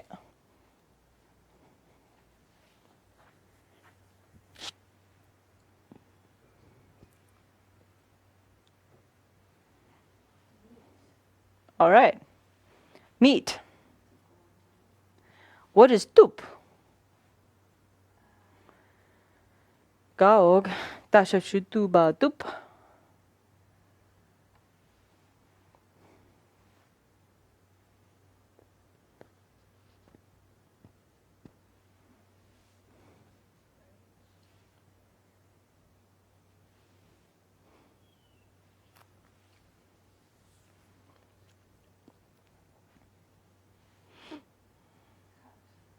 Cut. So nge sha tup ki yue.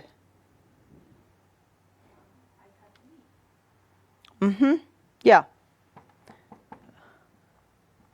I cut the meat. That's perfectly fine. That's present in how would you say, a general sense. But you could also say it, I am cutting meat, as in it's happening right now. Is that the key? Tupki yu.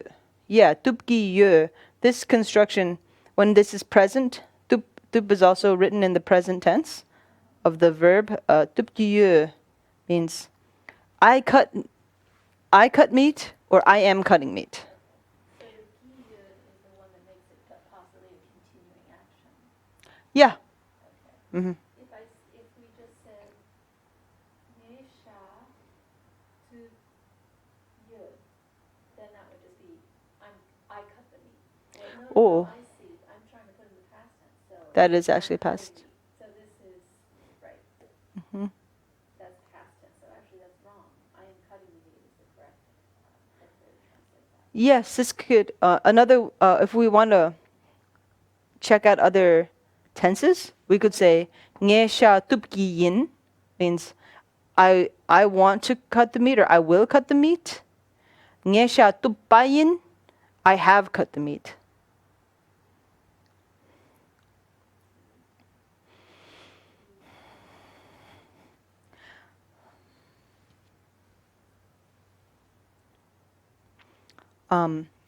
What I am trying to highlight is the importance of the agentive sa here. Because if there's no nge, then instead we have ngasha. What do you think that could mean? Ngasha. I'm the meat. Me meat. Yes. Me meat. Meat of me. Ngasha tupkiye means what? I'm cutting what? Myself. Right. I'm cutting my own meat. That's why you need sa.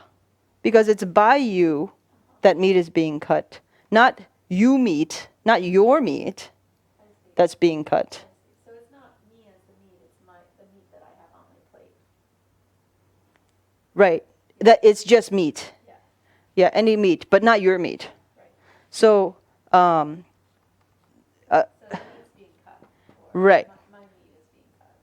Right. So this is the difference between I am cutting meat and that I'm cutting my own meat. I'm cutting the meat of my body. Okay. Yeah. So nasha is the meat of my own body.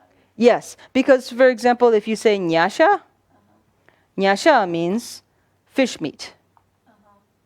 So if you can construct things like that, then ngasha is me meat, Right. I see. the meat of me.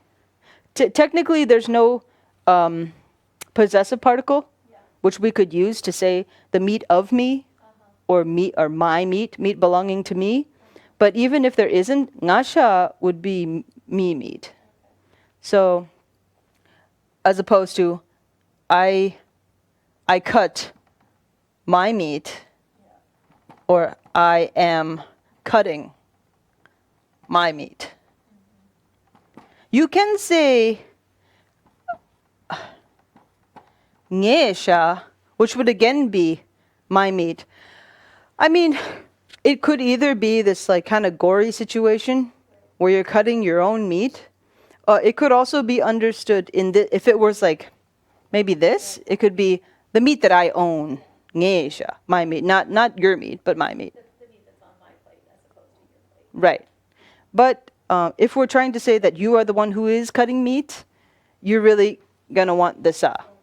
Yeah, to avoid any misunderstandings. Yep. Okay, we're past time, so we're going to break for lunch and reconvene at 2. I will see you all then.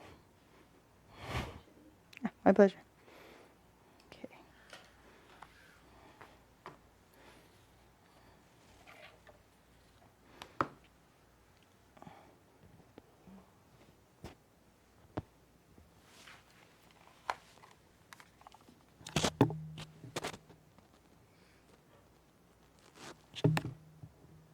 They opted for these so people could hear better.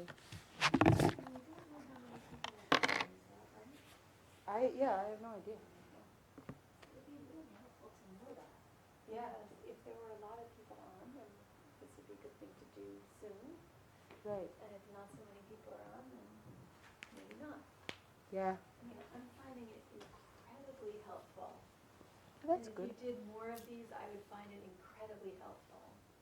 So much more helpful than the short classes on Wednesday where I just kind of don't get enough to absorb it, and there are people who know so much more than I do, so I'm kind of But these like beginner classes, amazing, so helpful. Like a few more of them, I think I could really kind of retain some of it. I know I won't retain this yet, but we kept going, like Thelma and Louise, let's just keep going, like, I think I could get it, but since we don't know how many other people are on, we don't know if it's being used by many or not. Right. There should be a way to figure that out. I think Wes might know. I can ask about it.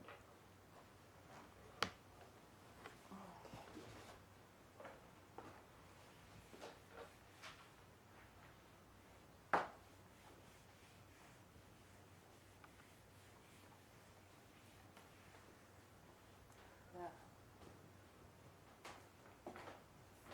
And so I've got to get back to the city, like I'm going to have a quick bite to eat and then go back. Remember I told you about my friend and everything? Yeah. So I'm not going to be here this afternoon, my loss. I'm sorry about that. That's all right. Gotta do what you gotta do. Schedules, such.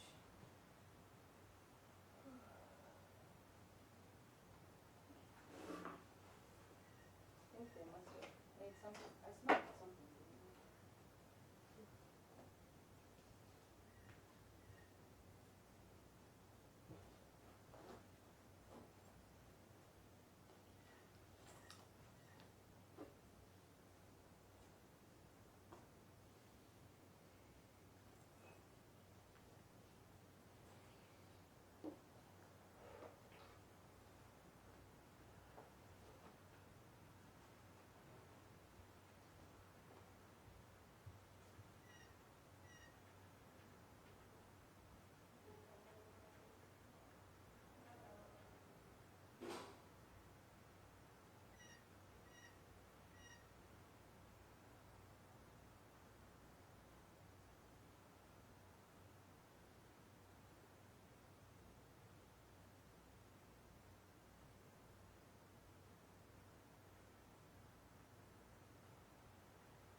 Okay, I think this should be working now.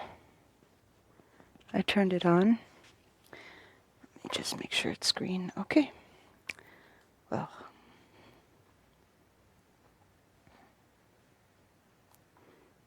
All right. So, good afternoon. It is 2 o'clock, and we are going to begin our second session of the second day of Practical Tibetan Language for Buddhists.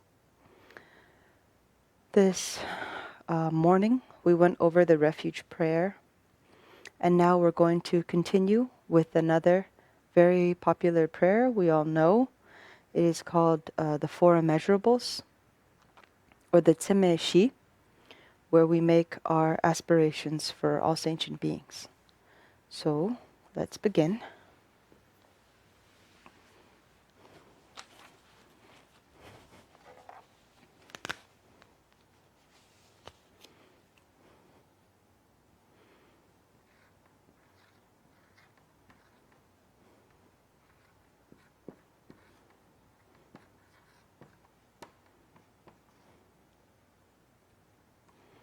First, we should understand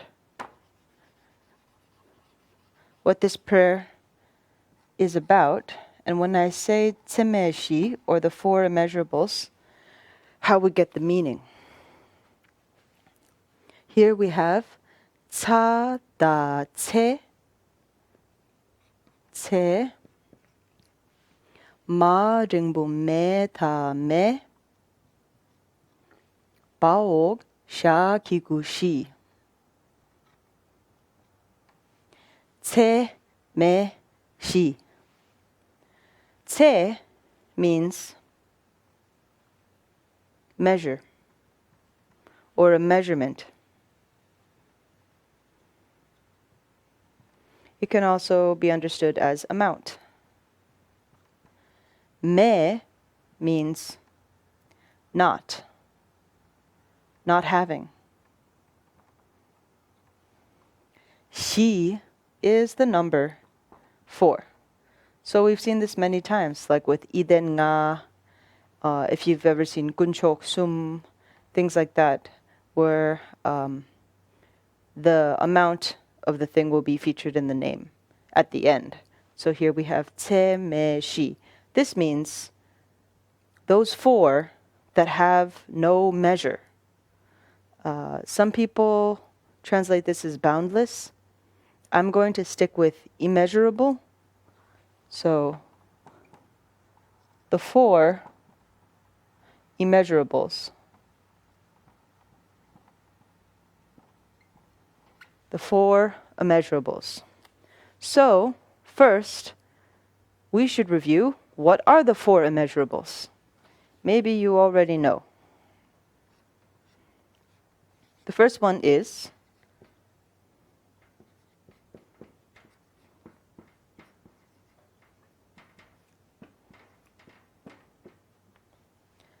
Pa Yata Cha Ma Sa Cham Pa Ca Da Tse Ma Ringbu Me Ta Me Jamba Tse Me Jamba Tse Me.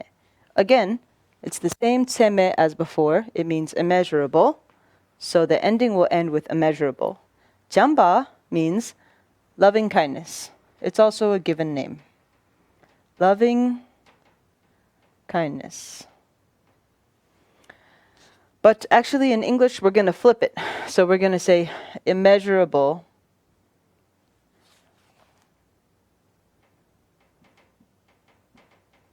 immeasurable loving kindness is the first.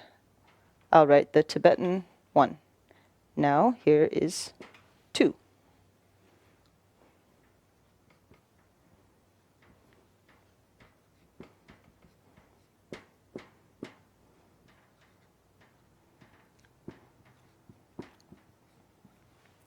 Sa nyatag nya kiku ni nga ning ning ra jatag ja rengbo je ning je.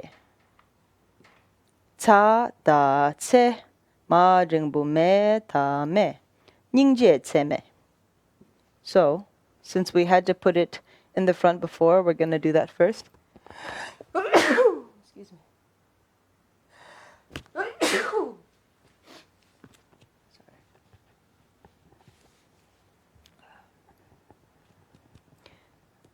Ningje ce me.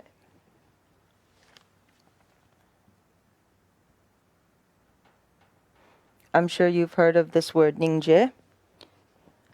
It is compassion. So immeasurable compassion.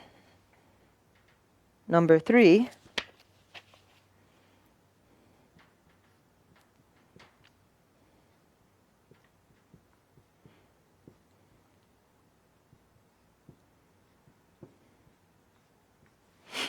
Taog ga ga.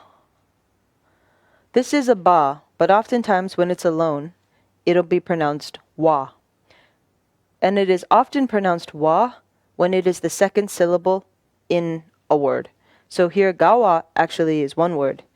Gawa, sada tse me. Gawa tse me. Gawa means joy. I've also seen it as sympathetic joy. But for now, I'm just going to put joy because all we have is gawa. Immeasurable joy.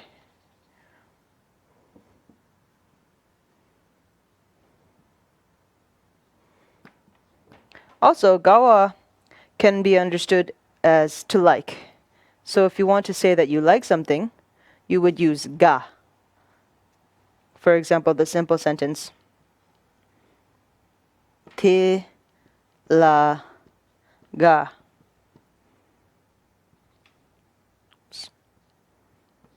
I like that. Tilaga, whatever the thing is. Tilaga. Or dilagaboyu. That's another way it is said.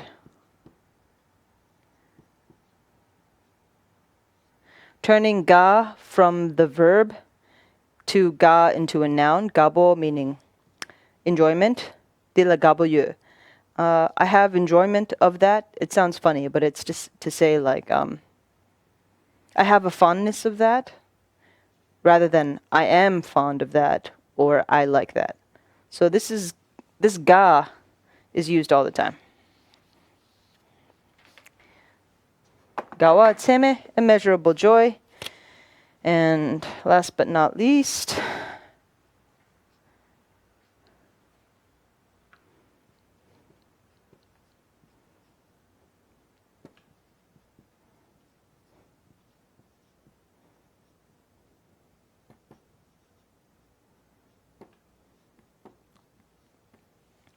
baog ta nga tang sa nyatak nya naro nyo ma sa nyom tang nyom tsada che mada me che me tang nyom che me means immeasurable equanimity.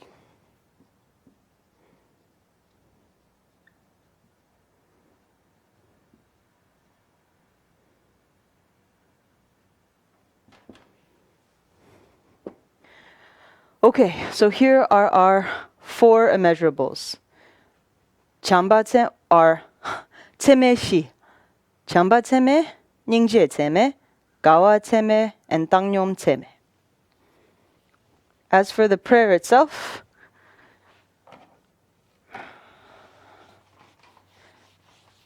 we will begin translating it now.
Okay.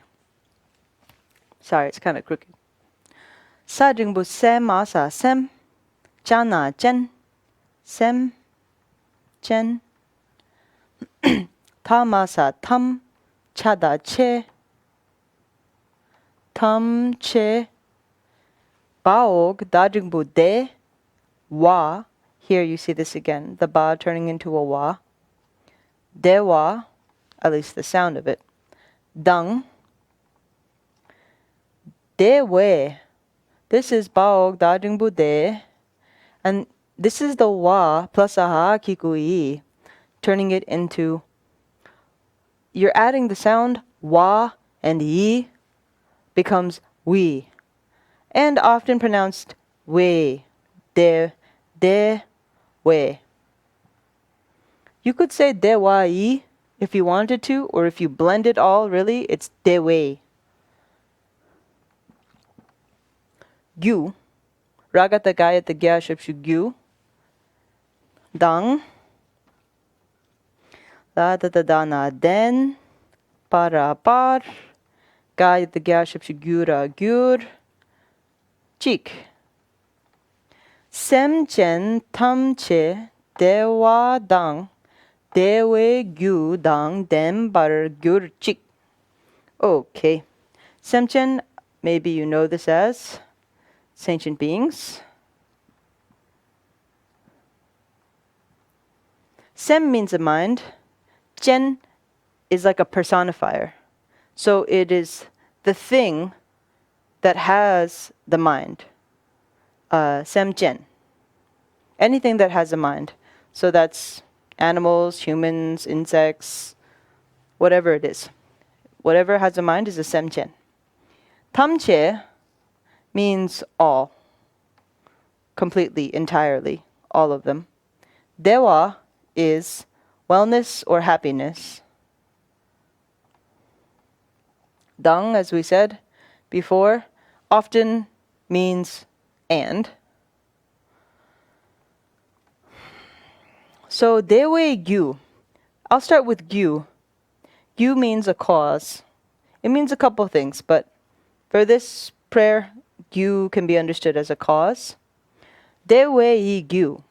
Now there's a relationship being formed between dewa and gyu, and that's being formed by this iden, hakikuyi. It is the gyu of dewa, the cause of happiness.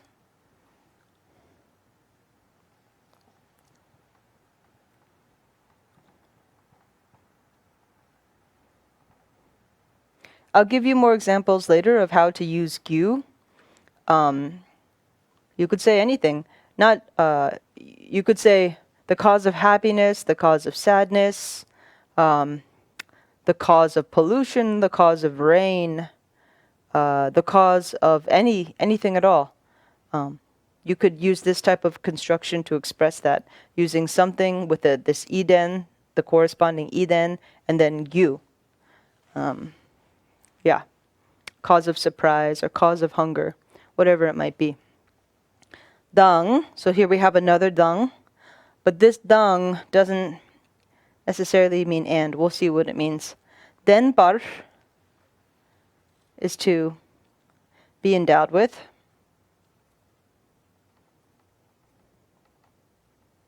Gyurchik means, gyurchik is kind of a forceful way to say, may that happen, or it must happen, or have it happen. Gyur here means to change. The verb gyur has two different types. And there are many verbs that have this, where there's a volitional and a non-volitional type of the verb, which affects the spelling. Because it is spelled like this is a non-volitional type of change. A change that might take place without someone intending for it to happen, that just naturally happens. Unlike something we as humans might do, where we change a light bulb or change our clothes, that change is intentional and volitional. So this gyurchik means like to become. So here's our literal translation of all the parts of this statement or sentence. Semchen tamche dewa dang dewe gyu dang denpar gyurchik. So one way that people go about translating this type of gyurchik is by starting it with may. Because it's kind of like an aspiration.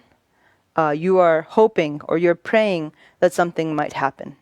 So we can begin it with this type of prayer heading, that may something happen.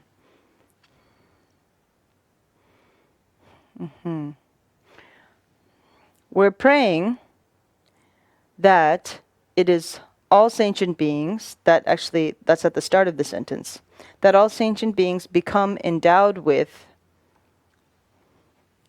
the cause of happiness and happiness. Okay, so may all sentient beings.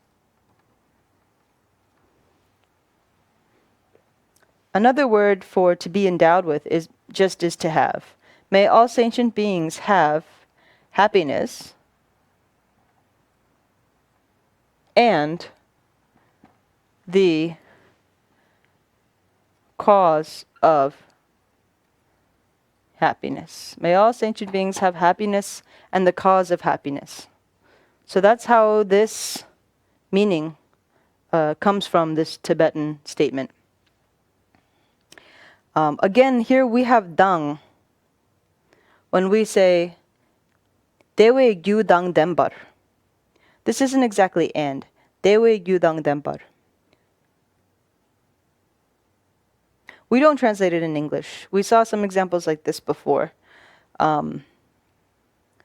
It's a little bit, it's kind of unnecessary, since den is there. Also, like the example we saw before. Dewe gyu dang den. It just means to have the cause of happiness. Okay. Let's move on to the next sentence. Gonna erase.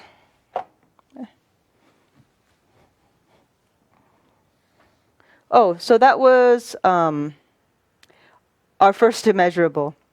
Immeasurable loving kindness. Semchen tamshe.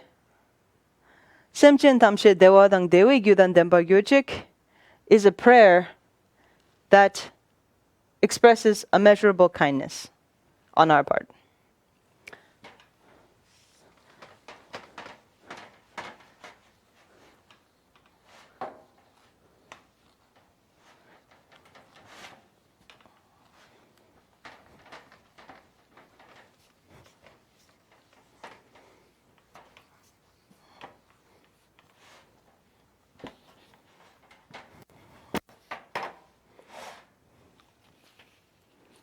Okay.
Okay. Sa da da da shapshudu ga dug. Pao sa ngatanga langel. Tanga dang. Sa da da da shapshudu ga dug. Pao sa ngatanga langel. Kaya tagya kikugi. Ragataga yatagya shapshugyu. Tanga dang. Baratadala del. Wara war.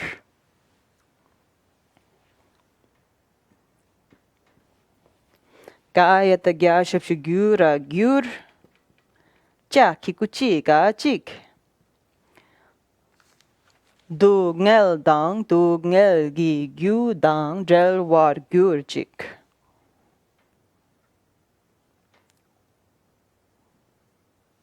Okay. Dungel means suffering. Dang, we'll see, could mean and. Dungel gi gyu. So before we saw dewe gyu, the cause of happiness. Now we have dungel gi gyu, cause of suffering.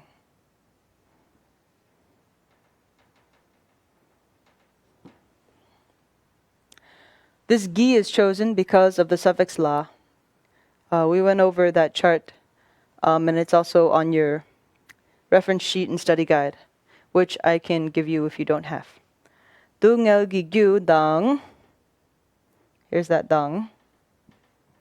Delwar, that is to be separated. Delwa is separate.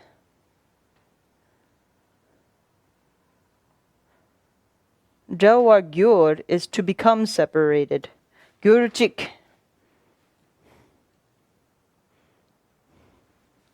So I'm going to write become separated.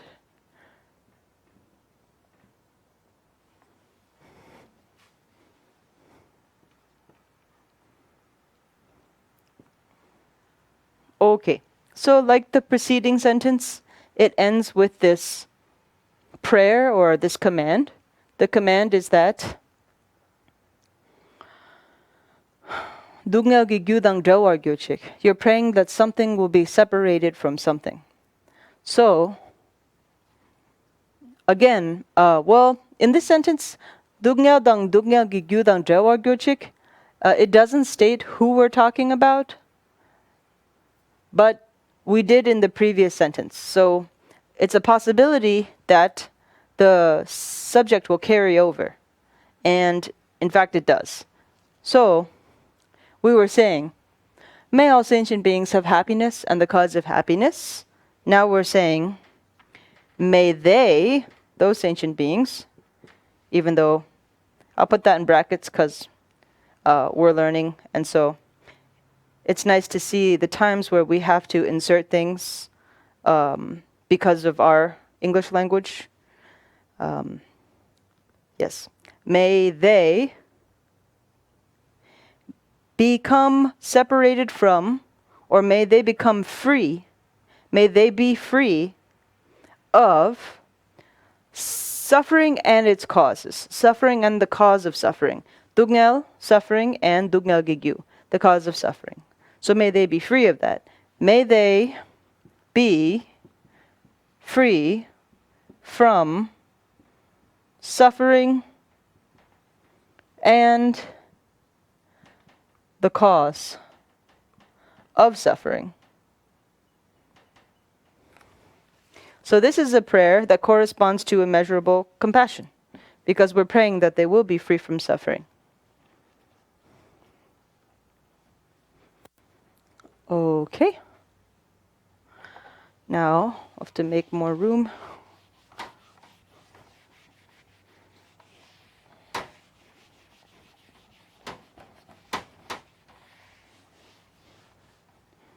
I'll leave that in case it's needed. Okay.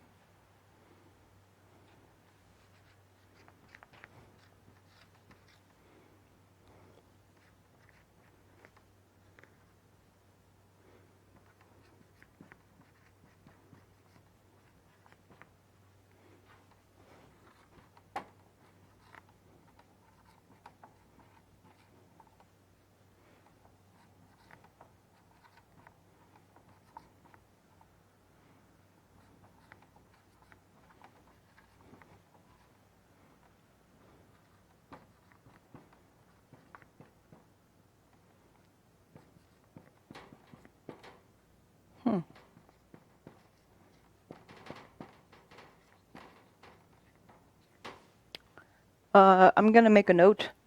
This Bardor del, the verb to separate, or to be apart from, or to sever, separate, in the future tense is what we have here. This spelling. Tibetan verbs have 4 tenses. There's the past, the present, the future, and the command. There's also a tense that you would use when you're telling someone to do something. So there's 4 tenses. That there is the spelling for it in the future tense. So, sa dadadashab shiduga duk, pao sa ngatangala ngel, mading bumeta me, pa kikui me pe, damma dam, pa dang, ma kikumi, ha baratadala del, wara war, gayata gyashab shugura gyur, cha kikuchiga chik. Tuk ngel me pe de. Oh, tuk ngel me pe. I missed a letter. Tuk ngel me pe. Dewa. We need dewa. It's here. That's why it fit. Tuk ngel me pe dewa dampa dang mi dewa gyuchik. Tuk ngel me pe. Tuk ngel me pe. Dewa dampa dang mi dewa gyuchik. So, tungel, suffering. Mepa is without. I know we have mepe. We have to see what that hakikui is doing. Suffering without. Dewa.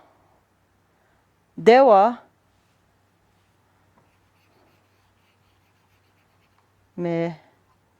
Be. Dewa. So that's the mepe. The dewa, of course, is happiness. Damba means excellent or holy. How else? Pretty much the 2 meanings. Either something very wonderful or perfect, or something that's sacred. Damba, dang. We'll see about that. Mi dewa. So before we had dewa as in to separate. Now we have mi dewa. This haog bada the dala del appears to be the present tense of the verb to separate. So mi del means not separate.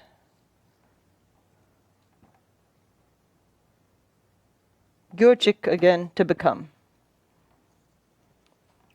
Okay. Tungel mepe dewa dampa dang mida wa gyurchik is what we have. So the line before this was, may they be free from suffering and the cause of suffering. Yes. Now we have, again, we'll start with may. It looks like we'll have to take the they again. May they, all sentient beings, tungel mepe dewa dampa dang mida wa gyurchik. So we have a not separated. So may they not separate. May they not separate. Sometimes people translate this not as never. I guess that's all right. It kind of has a more dramatic effect. You could say that, I guess. So may they never separate. May they not separate. From what? What are we talking about? May they not separate from Dewa Dampa. Dewa Dampa, that is Dungyal Mepe. Okay, I know it gets a little bit complicated when things are related to each other and they come in a list one after the other, but we need to slowly work backwards. So that's our job as a translator, is not to get overwhelmed or confused by all the parts in a sentence. So we have to parse through what's happening. Okay, oftentimes we have to work backwards. So, we are praying that sentient beings never be separated, midawa gyochik, from what? From Tugngel Mepe Dewa Dampa. Tugngel Mepe Dewa is happiness that has no suffering. Dampa is excellent. Actually, the Dewa Dampa go together. That is the excellent happiness that is free of suffering. So may they not separate from the excellent, some people say supreme, whatever, doesn't matter. May they not separate from the excellent happiness that itself is free, free from suffering.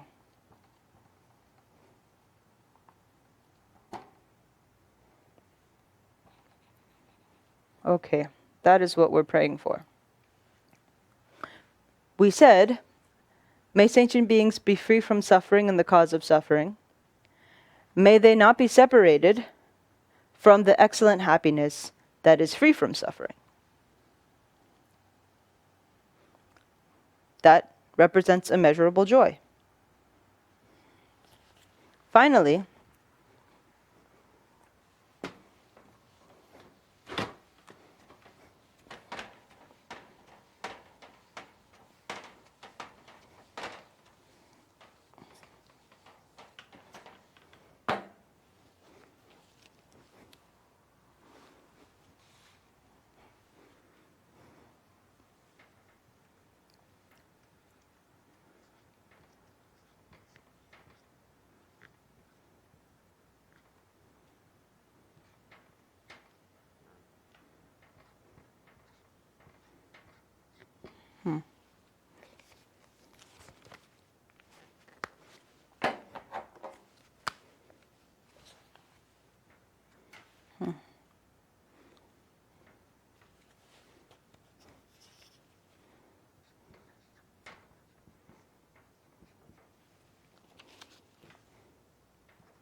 all right. Nya ring bu nye da nye, ra kiku ring nga ring, nye ring, cha ga sa chag, sa datak da nga sa dang, gao nya kiku ni sa ni, da nga dang, ba da da del, wa kiku yi, we, bao tang nga tang, sa nyatanya naronyo ma sa nyom, cha ringbu che na chen, pa naropo, la, gao na sa ne, parra par, ga yatagya shabshu gyura gyur, cha kikuchi ga chik, nyering chagdang nidang relwe tangyom chempo la ne pa gyur chik. Nye means close. Ring means, well, it means far, but it can also mean long or tall. So make sure you have that. I'm going to erase that because there's not much room for it. But nyering, when put together, have the sense of close and distant. So something near and something far. Chagdang, chag, here is attachment. Chag, dang is hatred. Ni is 2, the number 2. Dang, let's see if it means and. Delwe, separated. Tangnyom is equanimity.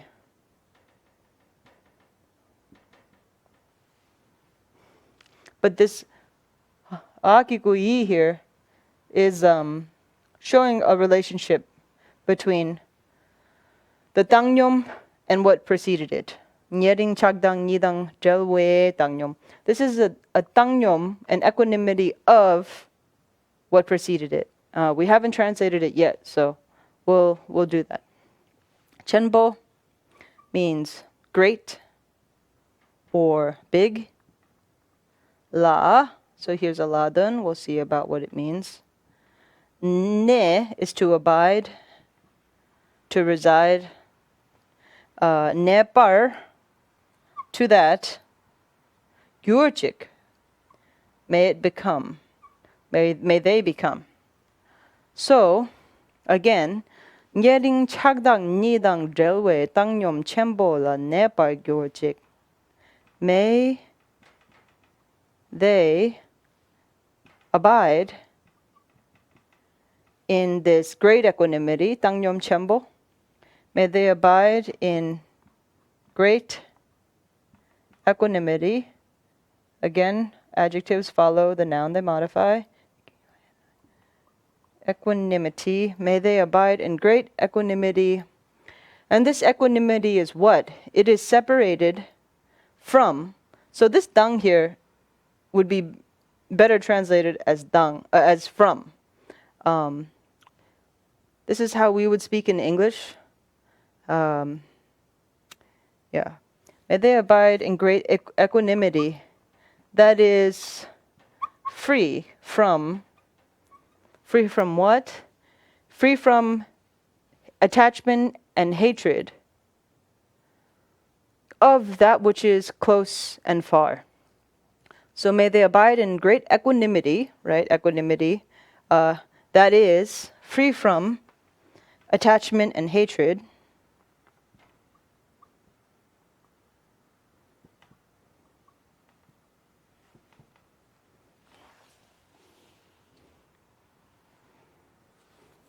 Attachment and hatred. Actually, maybe we'll go with aversion, which is a little less strong. Attachment and aversion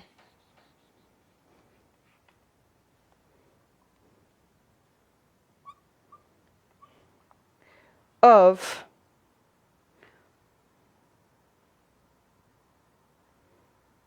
what is near and far.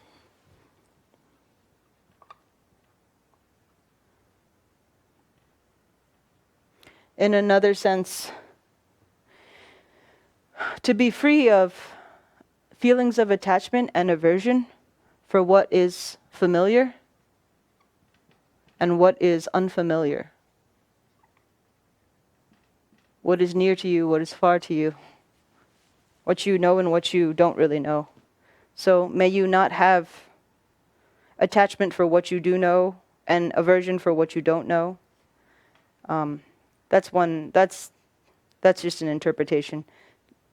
More closely, more technically, it means attachment for what is close to you and aversion for what is far from you. So that is the prayer for immeasurable equanimity, the prayer that all beings would have immeasurable equanimity. Okay, so we've gone through the prayer itself, and based on that prayer, we can observe many other things. So, for example,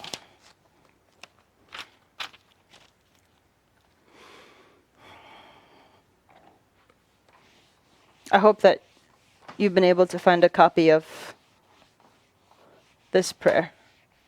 Shouldn't be hard to find. And if you've taken notes, then you can refer to them. So from the first line, we encounter this word, tamche. Tamasatam chadache. Tamche. It means entire, all, everything, or totally, which are all synonyms themselves. Tamche. Tamche can be considered a synonym of these other words, which you may encounter. Chachang, which means complete,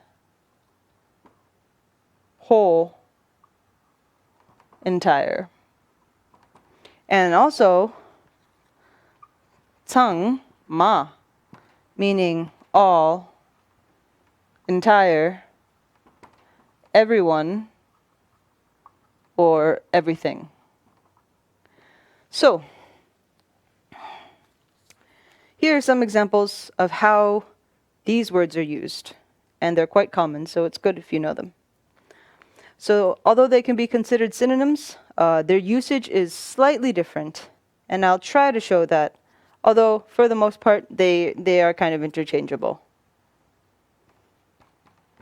For example, as we saw in the prayer, Semjen Tamche. Semjen Tamche. All the sentient beings, every single sentient being, it gives an idea of every being completely. So it's something that is extremely vast.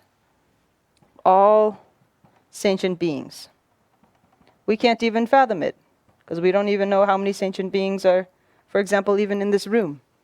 But in any case, Semchen Tamche, all the sentient beings. Now,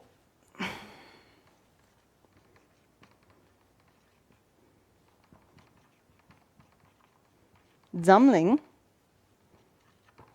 Cha, Tsang. How Zama Zam, Ga Latala Kikuling Ling. Remember, because the La superscribed is extremely strong, the Ga Latala just becomes La because of the presence of the La. Now you have a Kiku, La Kiku Li, and the suffix Nga Ling. Zamling, Cha, Tsang. Cha Tsang. Zamling is our world, or earth. Cha Tsang, Cha means a part, Tsang means all, so all the parts, it means like the whole thing. So Zamling Cha Tsang means like every part of our world, the entire earth.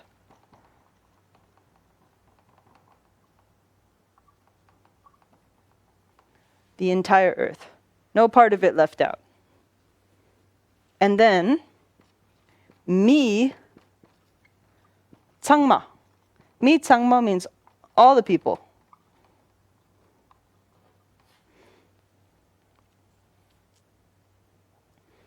Another example with the word it's a good vocabulary word, Dombo. Tsangma. And here's a full sentence. Padingbu peba pep. Sanaro songa song. Dombo Tsangma pep song. Dombo Tsangma pep song. Dombo means a guest. Here, we're talking about multiple guests. Guests, all the guests. Tsangma is all.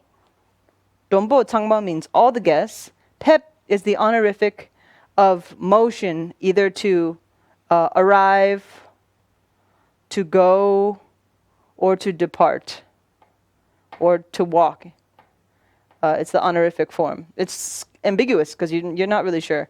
Contextually, you would know. But in general, in a sentence like this, Dombo Tsangma Pepsong, it can be all the guests have arrived, or all the guests have left. In any case, Tsangma is usually applied to something, an amount that's smaller, kind of more manageable than like something like tamche. So that is that. Next,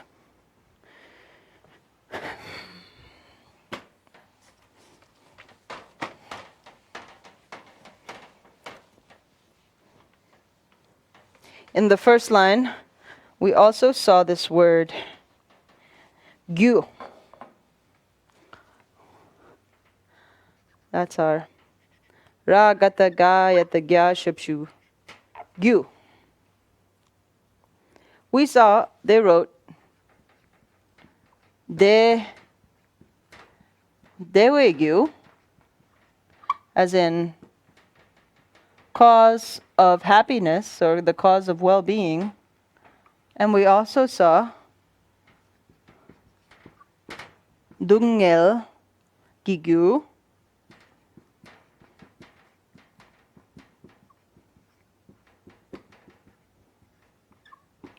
cause of suffering. Okay. Here is another example.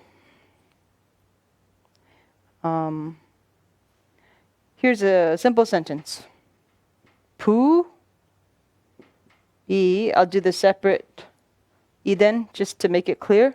Pu I gyu, ragata gaita gya shipshu gyu, the cause of the son or the cause of the boy.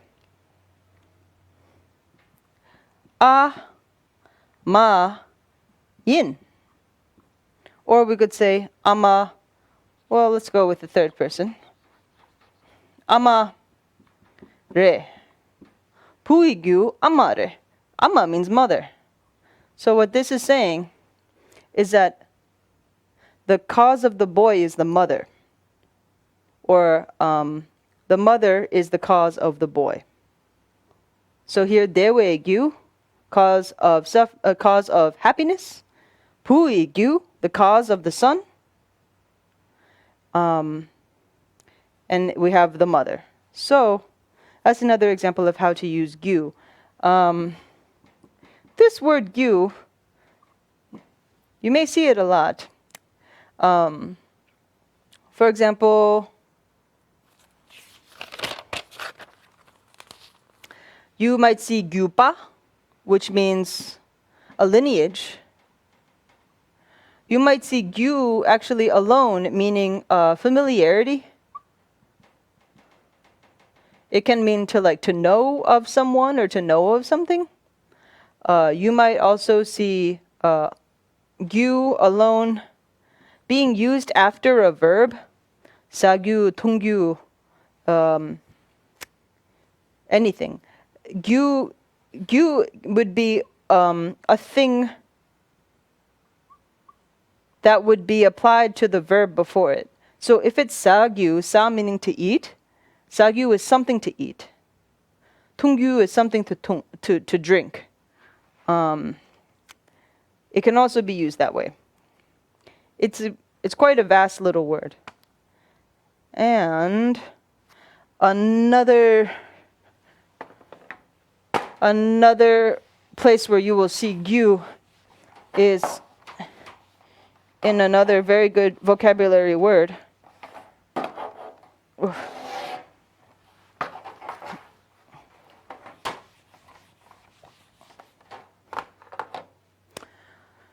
Gyu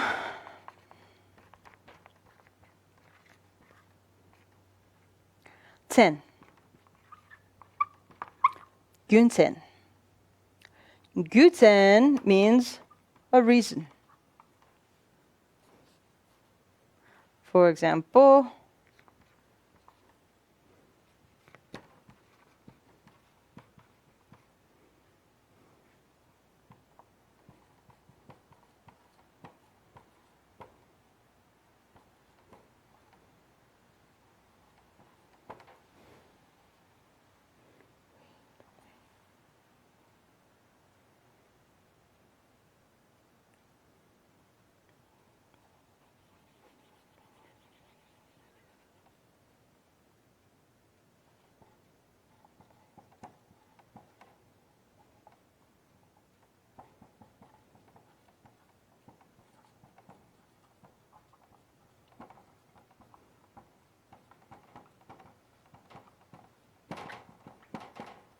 Okay.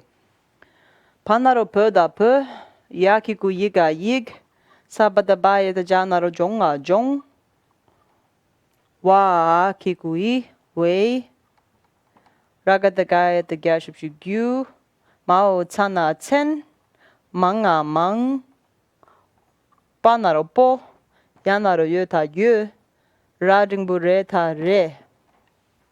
Pöyig jongwe gyumtsen mangbo yure. Pöyig jongwe gyumtsen mangbo yure. Here we have reason featured in this sentence. So Pöyig is Tibetan language, specifically the written language. Jongwe gyumtsen, reason to study. The reason of studying. Mangbo, many. Yore is there are. So we have here, there are many reasons to study the Tibetan language. There are many reasons to study the Tibetan language.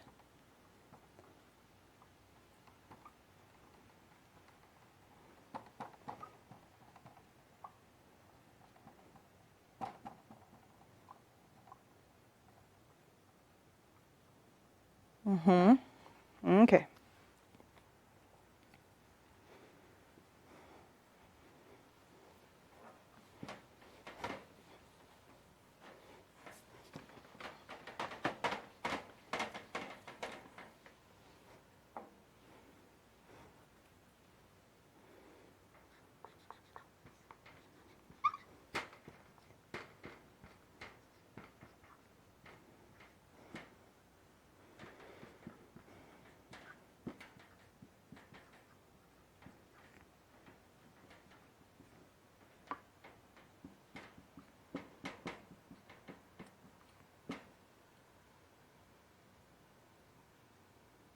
Okay. Here's a simple sentence. Kerangi, something of you. Gyumtsen, reason. Reason of you, your reason. Kerangi gyumtsen, karire. Your reason. Kare is what, and re is. So, kerangi gyumtsen karire. What is your reason? What is your reason? Maybe you're stating something and someone asks, well, what's the reason for saying that? What is your reason? Kerangi gyumtsen karire. You could say, ngala gyumtsen mangbo yu. I have many reasons. Okay.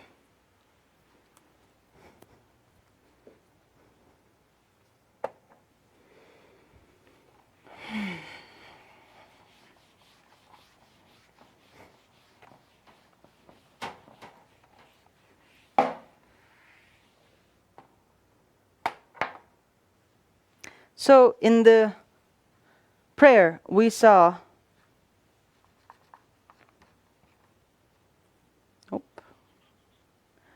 ba prefix, da root letter with a drengbo.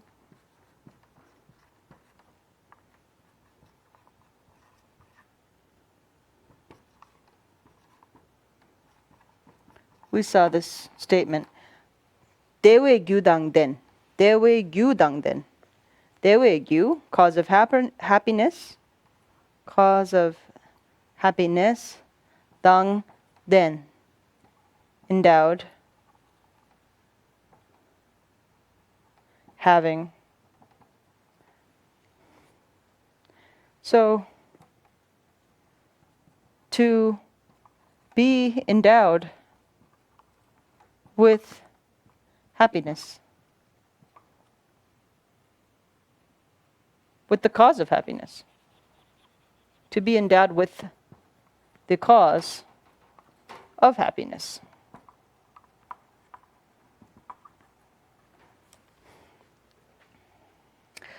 We also saw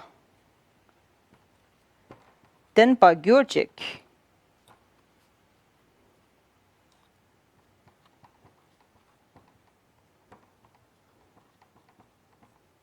Denpa Gyurchik is to become endowed.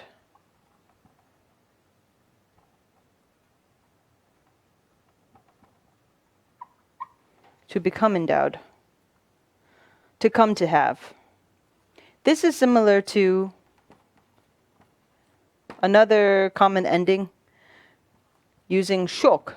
Denpa shok. Denpa shok. This means, shok means to come.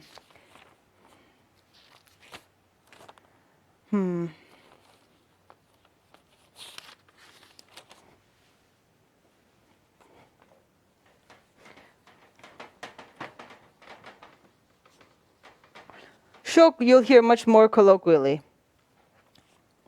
So, shok means come. Desho means come here.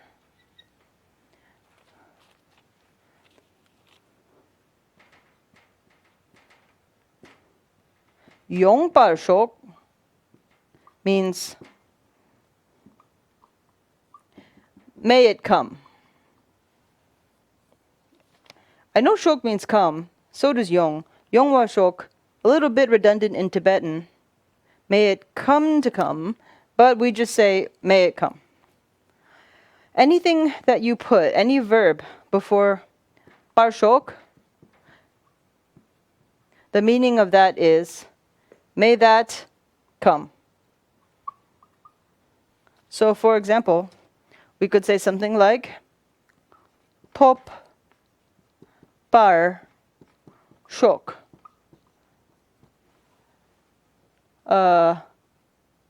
Come to win. May winning come. If we're talking about you, if we're saying it to the second person, kerang topa shok, kerang being you, the pronoun for you. Kerang topa shok, may you come to win. Or just may you win. May your winning come. Top. Top means win. Then there's,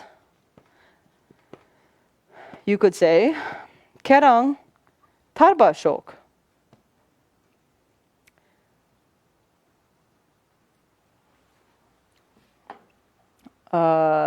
May you, although there's no you in there, it's implied, tarwa shok. May you be liberated. Or another common type of synonym is gelva shok. But this is often pronounced war. Gelva shok means may you be victorious.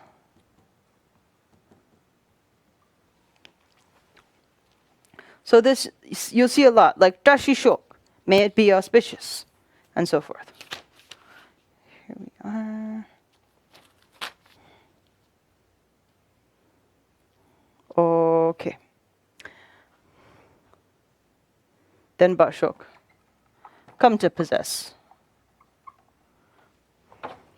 So you'll see those types of endings, gyurchik, barshok, and stuff like that in the prayers, where lots of aspirations are being made. We don't say it much colloquially unless we're kind of saying a prayer out loud. Tel. Also, drupashok is quite a useful expression to know. May that be accomplished or may it be attained. For example, how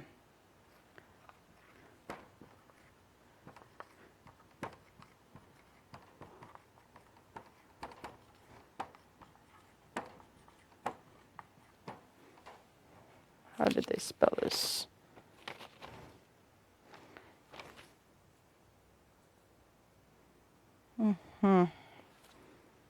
How got it the dash should droop ba droop.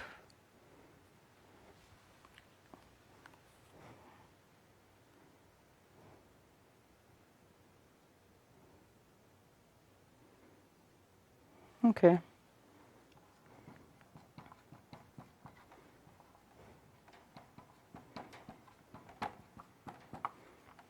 So here's a prayer. It's a wish. Kerangi tonda drupal shok.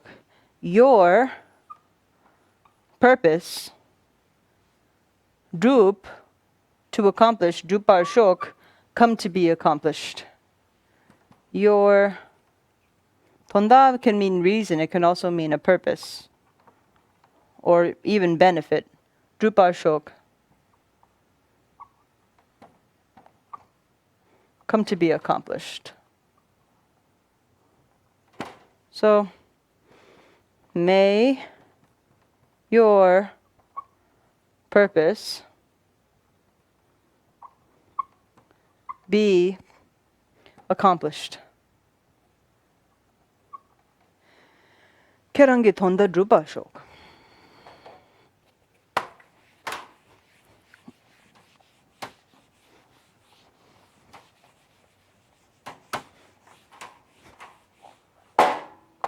Sorry.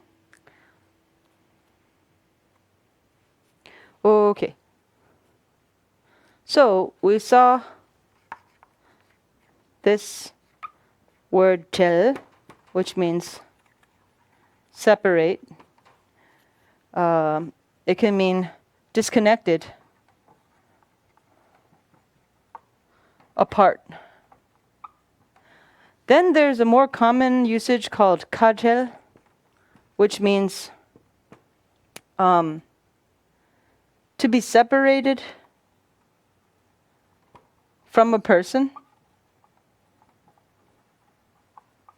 It means kind of like to lose touch, but it's maybe a little stronger. It can even mean to be divorced or to split up or break up. Kachel. Kachel. Ka means mouth. Sometimes it can mean like the face. Kachel is that the mouth or the face was separated. So kachel. It's an expression that means, it might not be a literal expression, but it just means to have a falling out or to no longer be in communication with the person.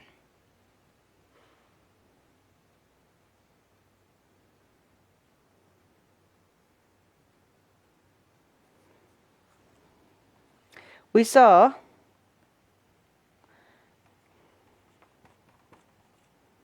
dug, ngel, me, pe, de, wa, dam, pa. Sada da daship shu duga dug, pao sa ngatangala ngel, maring bumeda me, pa kikui pe, pao dadring bude, wa, damba. Dugnel mepe dewa dampa. Dugnel mepe dewa dampa. Dewa dampa is the excellent happiness, and it is of being free of suffering.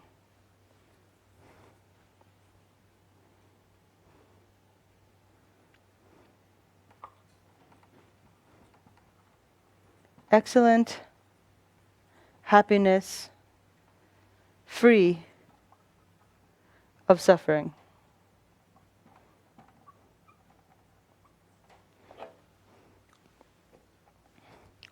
Using this structure, we can say other things. For example, like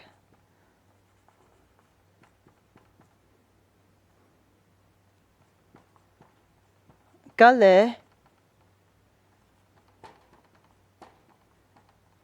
mepe leka. Okay. Tao ka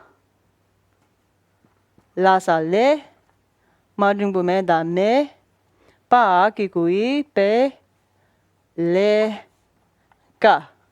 Kale mepe leka. Kale means difficulty or hardship.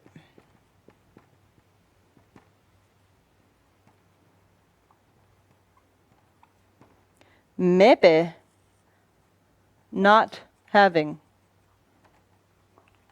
Leka is work. So this is work that does not have difficulty. Or, so it can be work without hardship, or it could be easy work.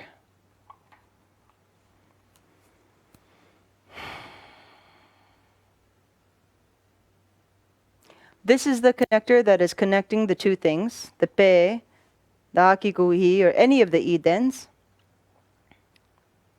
saying that dunya mebe leka, work of this, work of having no difficulty.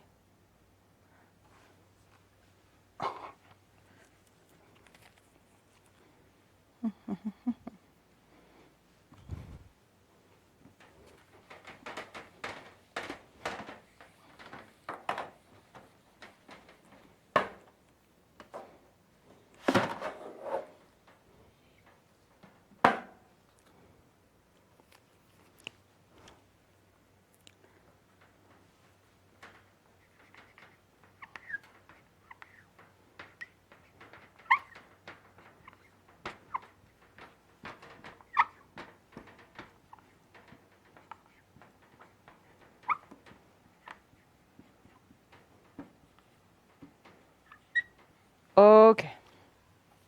Tanaro tuna tun, daga dak, tun dak, which we've seen before. It means meaning. Mebe, without. Gecha means talk. Tunda mebe gecha is gecha of tonda me. It is talk of not having meaning. So in other words, it's meaningless talk.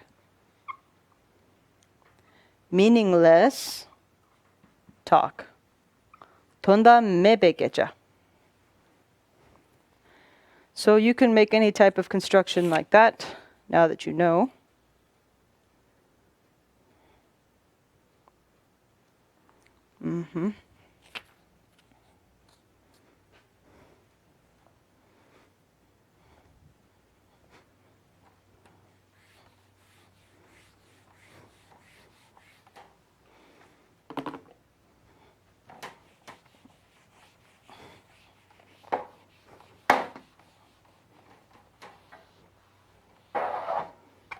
Okay.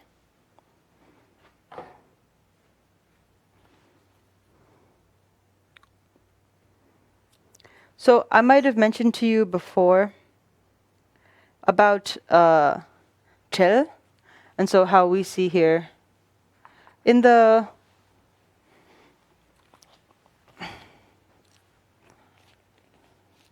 second line, we hear dungel dang dungel mepe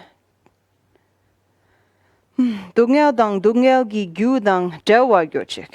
Dungel dang dungel gi gyu dang dewa gyochik. This is paratachala chel. I mentioned this before, but I'm going to write it out once more. Paratachala chel. These pens get worse. It is to separate. And then you also saw this construction, mi chel, which means not separate. But if we take away the not, and we, in the English too, we still have separate.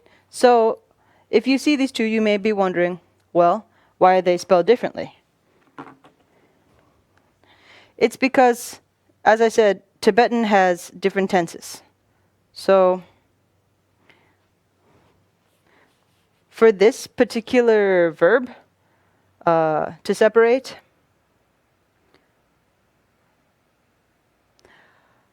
the 4 different spellings are, for the past, the present, the future, and the imperative or the command, which might be easier to remember. The past is paradachala chel, That's the spelling you would need. The present is haug Bardor Gel. The future is Bardor Gel. And the command form is Bardor Gel. So of the 4 tenses, the only one that's spelled differently is the present tense, which is interesting because that's the only one that we see being spelled like that in the 3rd line, where we're saying Dungyal mepe dewa dampadang mijawa gyochik. So may they not be separated from the excellent happiness that is free from suffering. I was thinking about this. It's maybe possible that since we're saying that we wish that they are not separated from the excellent happiness that is free from suffering, and we wish that for them right now, that then we can use the present tense. In the 2nd line, where we see it, the line is expressing, may they be free from suffering and the cause of suffering. Well, we're making a prayer for that. It's difficult to say, be free from suffering right now. So instead, that is more like a wish for their future, hopefully their near future, but it's difficult to use the present tense of the verb to separate in that context. Whereas to say, I pray that they're never separated from the excellent happiness that is free from suffering. Well, I hope that they're not separated from that, and that they're not separated from that either now or in the future. And then for the last line, may they rest in great equanimity that is free from attachment and aversion for what is near and far. This has Bardor Gel, because again, maybe you can't ask that they rest in equanimity right now, but you do make the prayer that they attain that kind of equanimity in the near future. That was kind of my attempt to make sense of it and why they would use different tenses of this verb.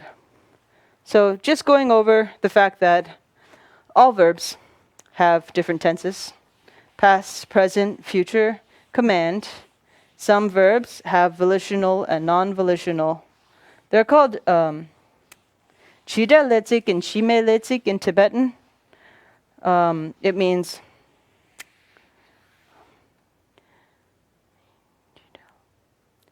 being connected with doing, some type of verb which someone can do, and then a verb that someone can not do. So in English we usually say volitional or non-volitional verbs. It's strange that they would have this, but they do. For example, the verb to circle, if you want to do that as a verb, it's sakataka naro korakor.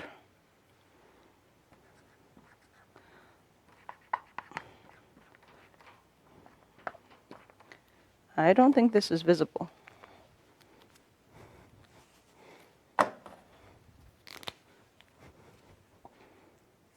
Okay, sa kataka narokorakor means to circle, for somebody to circle something.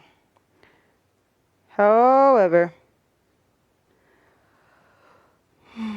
there is how ka narokorakor, which means for something to circle. This is a pretty well-known example. A person can turn a prayer wheel, or the prayer wheels can turn by themselves, or turn by the force of wind. In that case, if it's just turning by wind, you would use this kor. If you or a person circles it or turns it, then it's kor. So that's also something that might come up.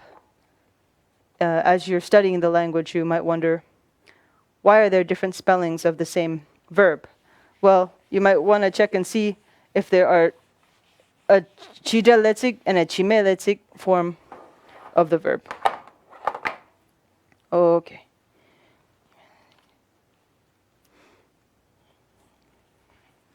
Then, finally, in the last line, we also saw nyering. Nyering. Close and far. Nyebo, nyadingbo nye panaropo, is the way that we say close or near.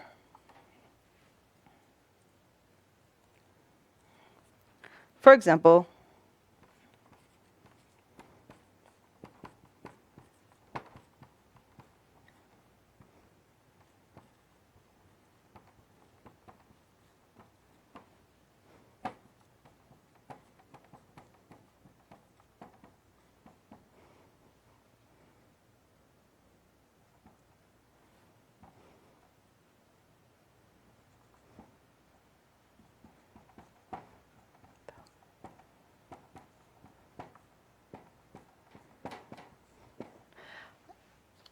now when it comes to distance, oftentimes they'll put a tag meaning space, like a measurement. Tag nyebo means a close distance. Kerangi kangba dang ye kangba tag nyebore. Kerangi kangba is your house. Dang, this is just a simple and. Nge kangba, my house. Tag nyebore. Your house and my house are close. Your house and my house are near. So that's how we can just commonly use this word, nyebo, ta nyebo.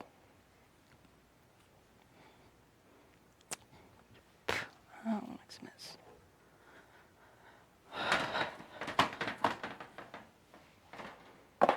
Then,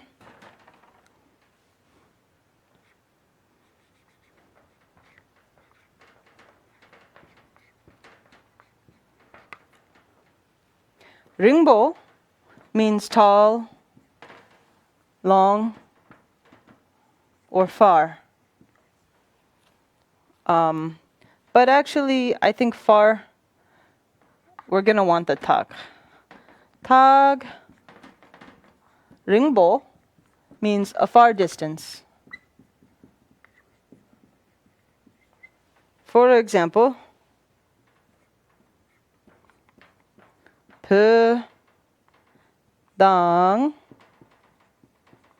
ari tag ring po yore. Pe dang ari tag ring po yore. Pe, as we've seen, is Tibet. Ari is America.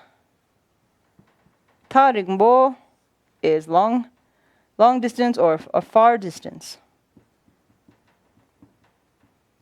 Yore is. And this is, in the third person, it is also something that's just being stated as, well, it's just a statement. So, pedang ari taringbo yore.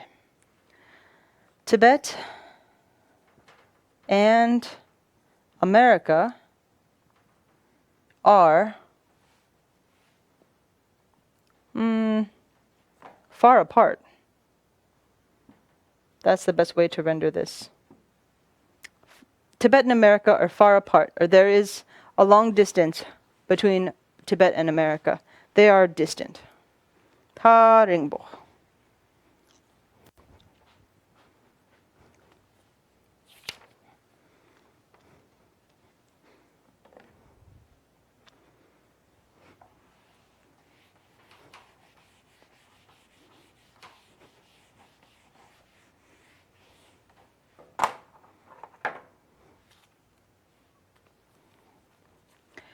When in the bottom, related to nyering, we saw chak shen. This is attachment and aversion or Some people say hatred.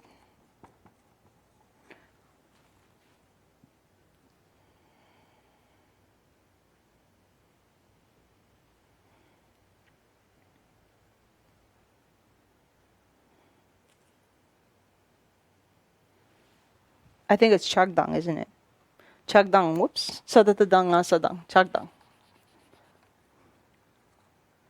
Sadatada ngadang. Chagdang. Chak. Chak means attachment, but you might see many forms of it. So sometimes people say chakshen. That's where I got mixed up. Chakpa itself.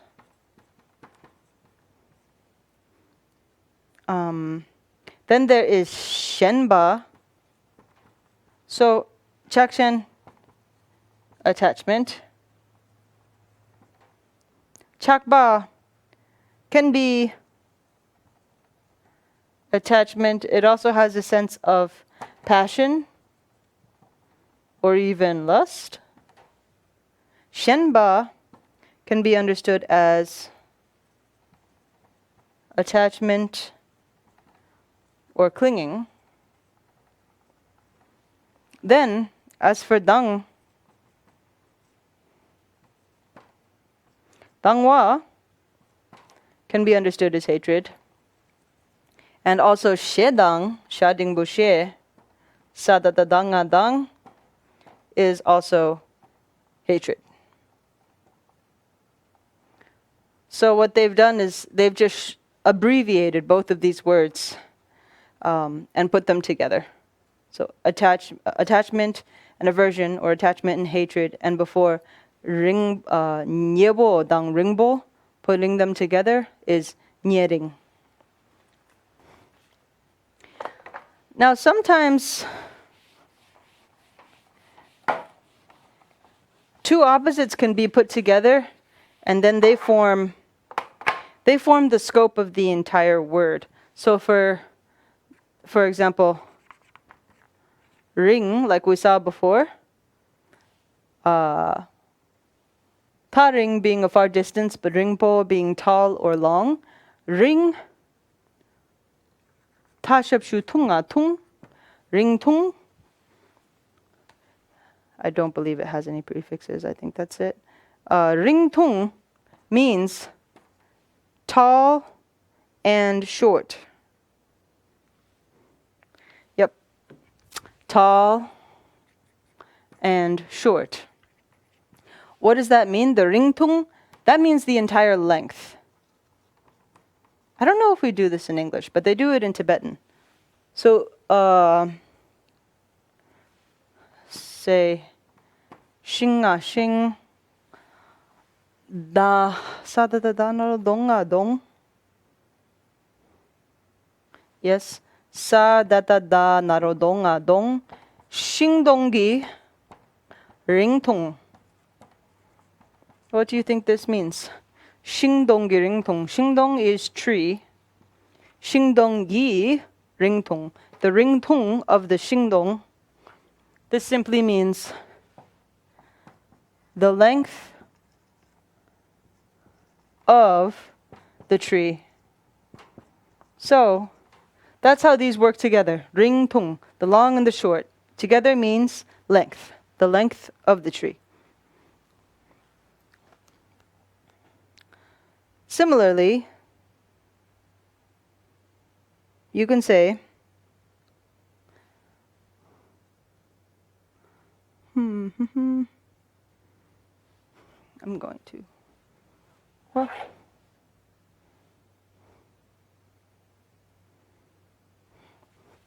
you can also say,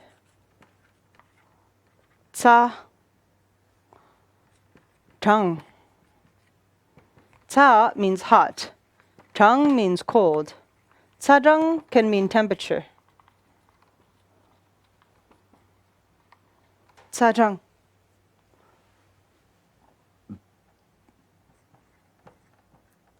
Cha, chang, kare. re. Tsarang karire. What is the temperature?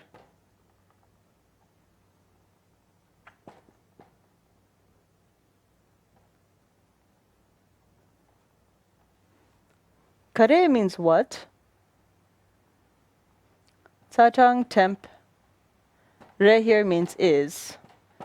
So what is the temperature? The reason you don't need a question particle is because kare is already a question word.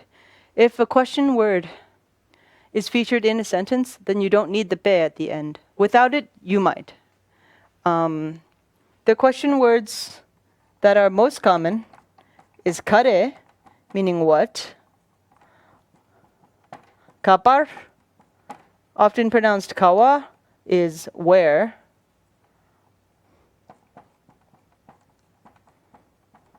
Kangra means how. And also that can be expressed by jitar. Ji is another question particle. How. And then there is su, which means who. So those are some of your most common question words.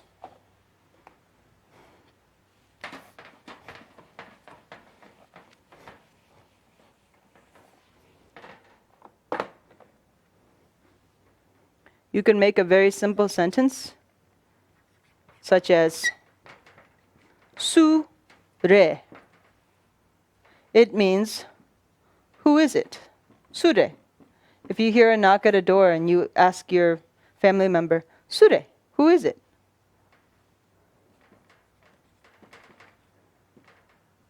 Kerang sui. Who are you?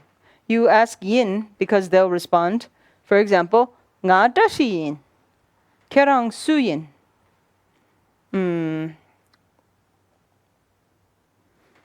Ko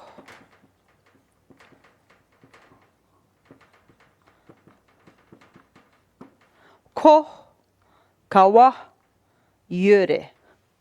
Ko kawa yure. Kawa like kapar, often pronounced kawa. Ko kawa yure. Where is he? Kerang suyin. Who are you? Those are a few question words.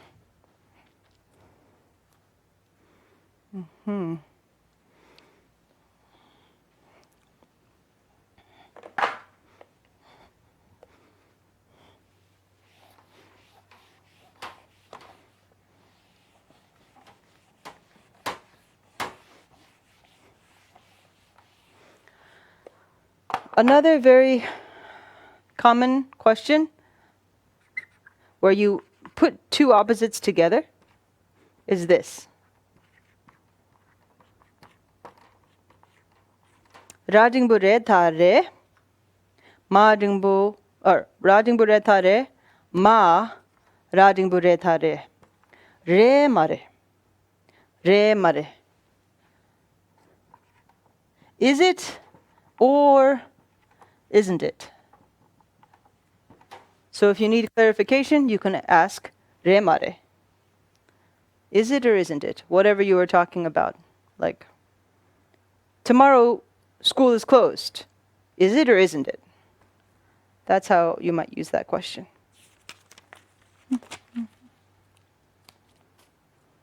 Okay. There were a couple words I was reserving for after we finished going over the for immeasurable translation to make sure that we had time. So here is one that we saw in the Refuge prayer. Sanaro so ga sa sok. So this means etc. And so forth.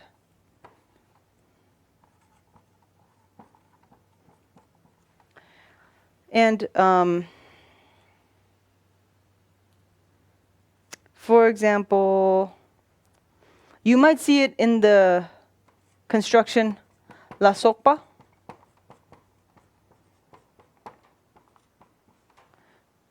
For example, Cho.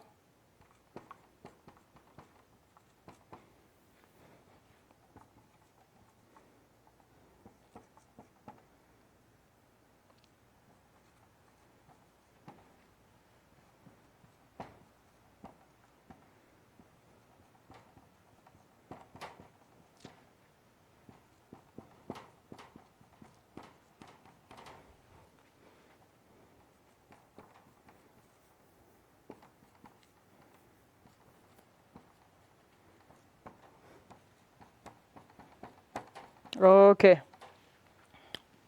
Chanaro chösa chö, chanaro choga sa chok, nanga nang, la,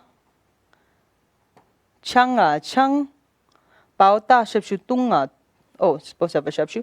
Bao sha, bao, bao ta shepshu tunga tung, yaga yag, la, sanaro soga sa sok, pa yata charging bucheda che, chanaro choga chok, ma, rajing bureta re. Chö cho nang la chang tung yak la sok pa je chok mare. Here's that chok again, as in ji chok, jima chok, whether something is or is not permitted. Chotok, maybe you know, this means Dharma center.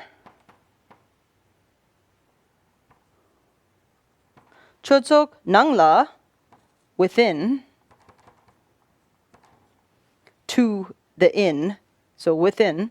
Chang is beer. Tung is drink in the present tense. Tung yak is it's like it turns something into an infinitive. So drinking beer. So we can say drinking beer. Or you could say to drink beer also. Another way to do that. To drink beer, la sokpa, which is this up here that I wrote, which is the and so forth, or etc. Ji chok mare. Ji is do. Chok mare is not permitted. So, chotok nangla chang tongya la sokba ji chok mare. So in Dharma centers, the drinking of beer and so forth are not allowed. So you don't have to list off all the things that are not permitted. It's kind of like you name one thing and then you say and so forth, so the other person can imagine what you're referring to.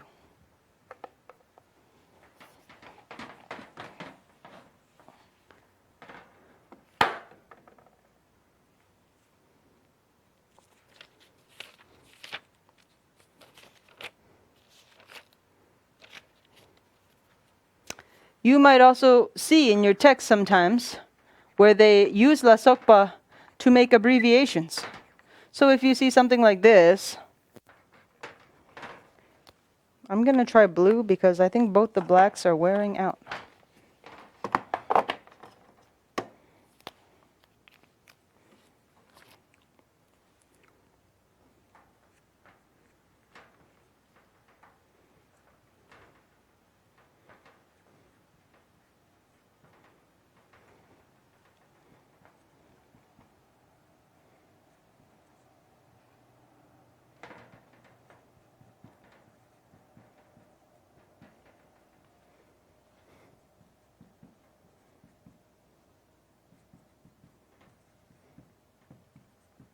Okay, so we went over this before. Here we have Sanskritized Tibetan. A naro o ma om. The bindu is a ma. Om. Excuse me. Bhadra or Bendra.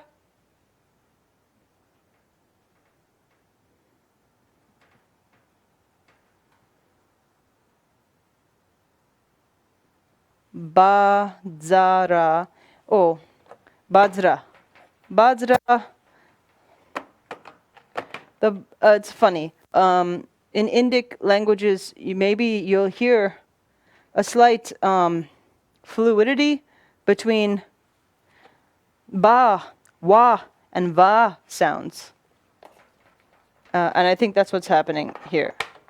So the ba, the wa, and the va sounds are kind of fluid. So om, this is probably vajra, and the best way we could do it is we don't have a V sound in the Tibetan alphabet.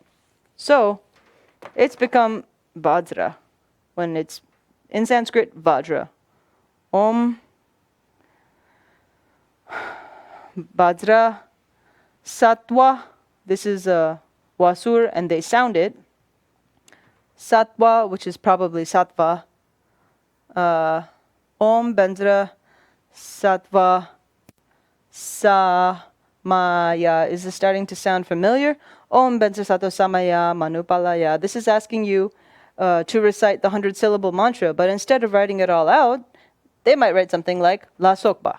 So in your textbooks, in your prayer books, if you see La Sokpa, it means they assume that you know the rest of what is not being stated. So Om Bendra Sato Samaya La Sokpa Dun, or something like that, or da, the verb to recite. So recite the rest of the 100-syllable mantra. So Om Bendra Sato Samaya, and so forth. So that's how the sokpa might be used.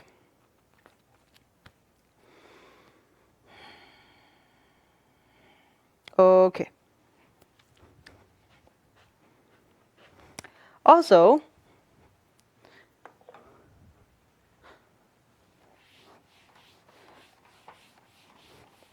another word that was featured in the Refuge prayer that we didn't get a chance to go over was chir.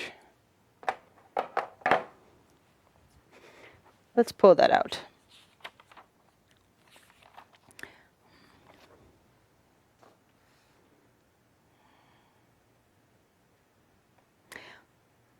Drola penchir sange drupa shok. May I attain Buddhahood for the sake of all beings. Drola penchir sange drupa shok. Maybe I'll write that down.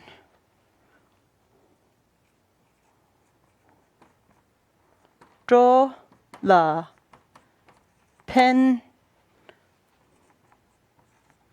chir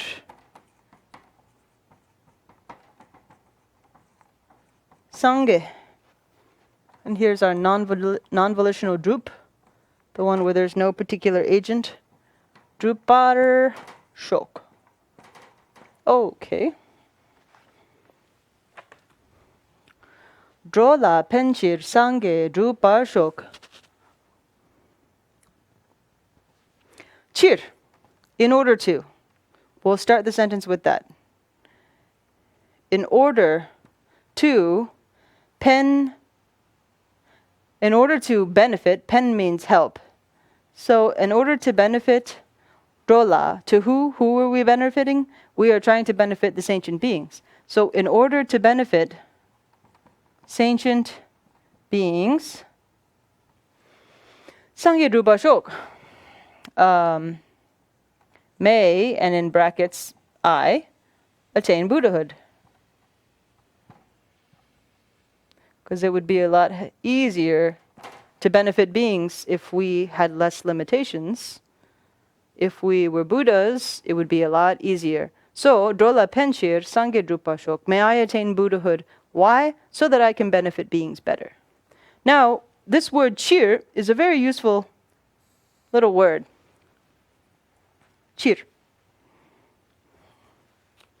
If you've ever spent time at Shedra or the Dharamsala, what do they call it? The dialectic school up in McLeod Ganj, where they do the debating all the time. you might hear this question, jichir. It's usually said with force. That means why. Okay, so chir means for, or it can mean, what it really means is for the sake of, or sometimes it means in order to do something for a particular reason. What I just said before, ji, chir, is kind of like, ji is a general question particle. It means like what, or why, or something. Maybe more like why. So if chir is for, it's kind of like, for why? Or just, why? Ji chir.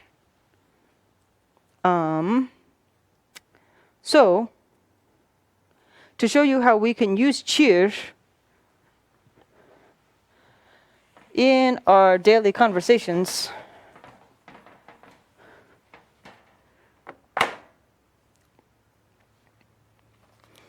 I'm going to start with one that has a little bit more of a Buddhist bent, but so that you can see just another example. I'll move on to more mundane examples afterward.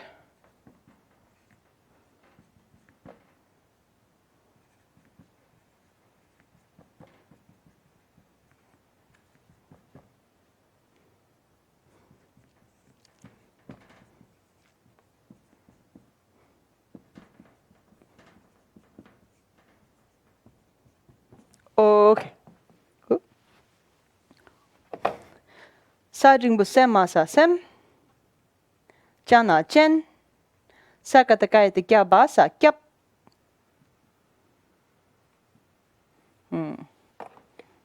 Kyap. Kyab, chir, that's the payata cha kiku chira chir. Sange, again, nope, we didn't have it yet. Sangasa sang, gayata gyasa ge. Sang ge, gayata kya kiku ki sa ki, which needs a sa.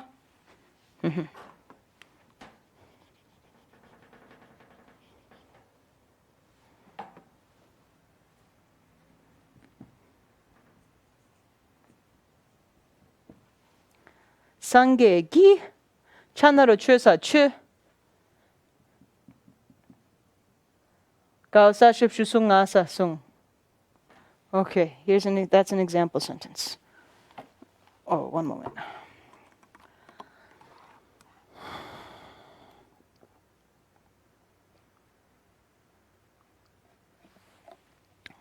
Okay. Senchen gyap chir, sangegi chusung. Semchen, by now we might know what it means. Sentient beings.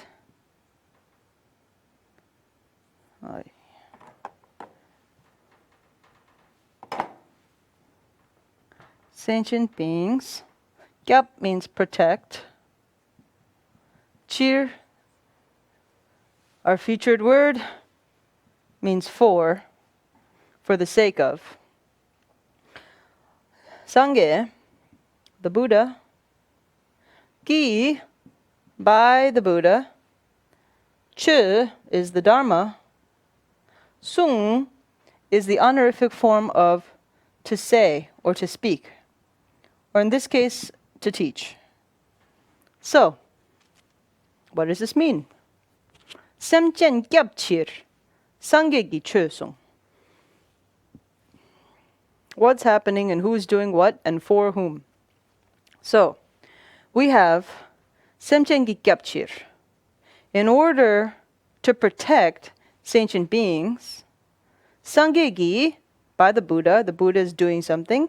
Sangegi chösung, the Buddha teaches the Dharma. So, working backwards, the Buddha, he is the actor here, the Buddha teaches the Dharma for the sake of, or in order to benefit sentient beings. The Buddha teaches the Dharma in order to benefit sentient beings. Semchen gyapchir, sangye gi chösong. Sangye chö chisong. If that's our question, using the chi again. Sangye gi chö chisung. That turns the sung into a question. So, why does the Buddha teach the Dharma? Sangye gi chö chisung. Why does the Buddha teach the Dharma? Why does he do that in the first place? What's the point of this? Why does the Buddha teach the Dharma? Semchen gi gyapchir. Semchen gyapchir sangye gi chösong. Semchen gyapchir sangye gi chösong. Because the Buddha teaches the Dharma in order to benefit sentient beings. That's why. So, here we see the use of chir. We also see again the agentive particle. We see here the honorific of to say, which we would use if we're talking about anything the Buddhas, Bodhisattvas, or our teachers do.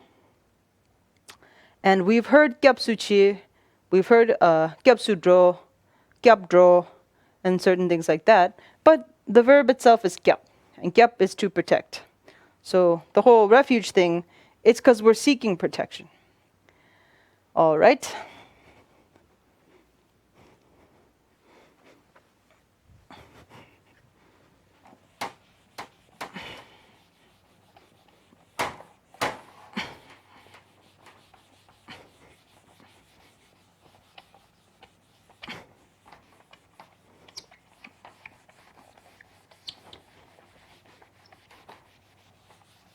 Okay. I hope to get through these. I wrote them out for you guys. Okay.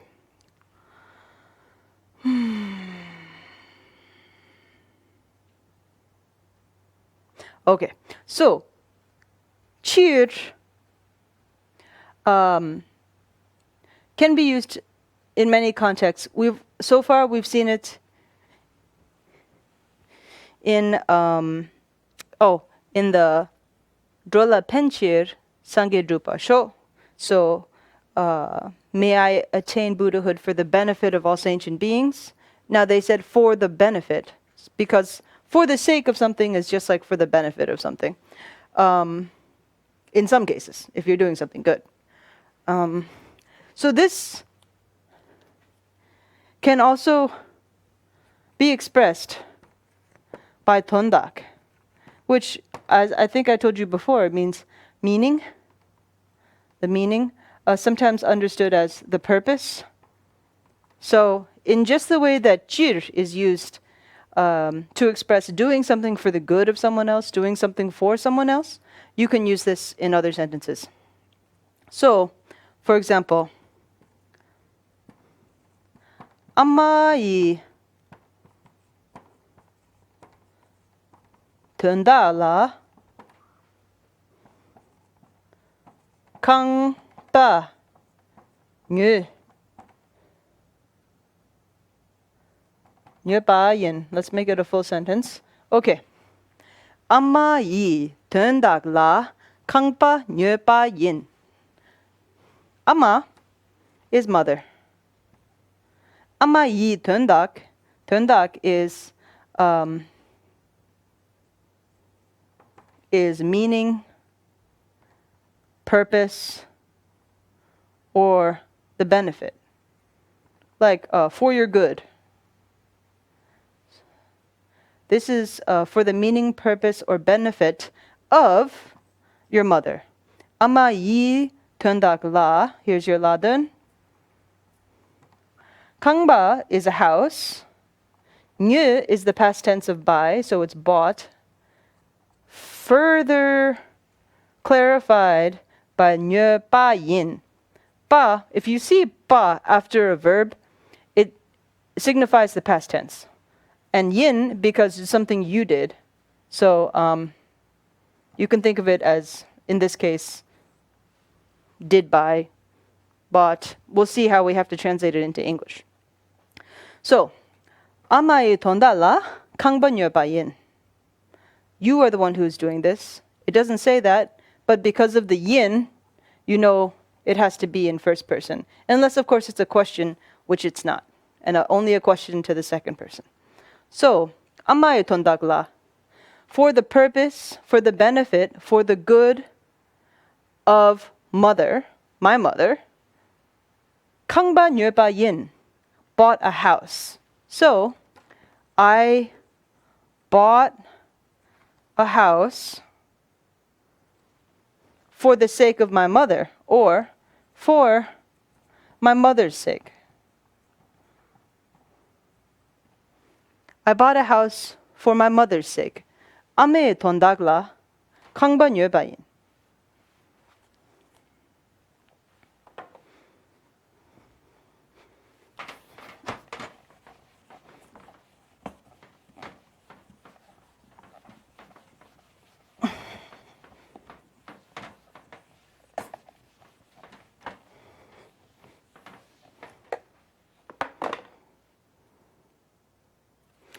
Here's a simple sentence which seems to ring true for many people, especially in this country.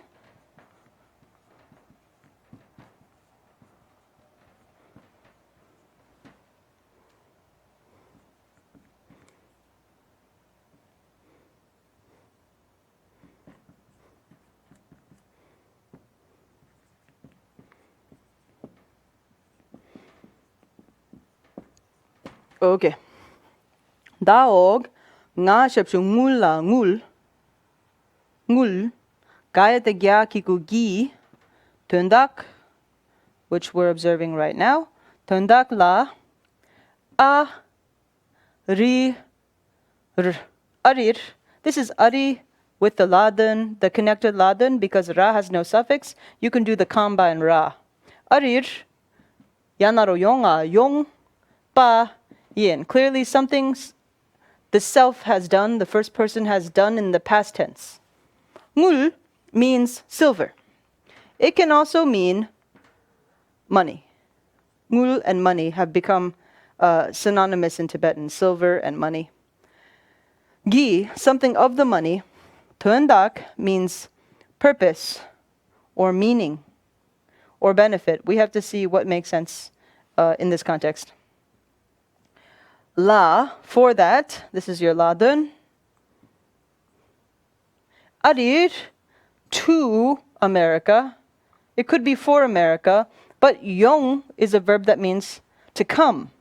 So probably, if we're talking about going and coming places, we're going to use the to form of this here, la dun. Yong pa yin, so now it's came. So, ngulgi tondagla. Arir Yongbayin came to America for the purpose of money.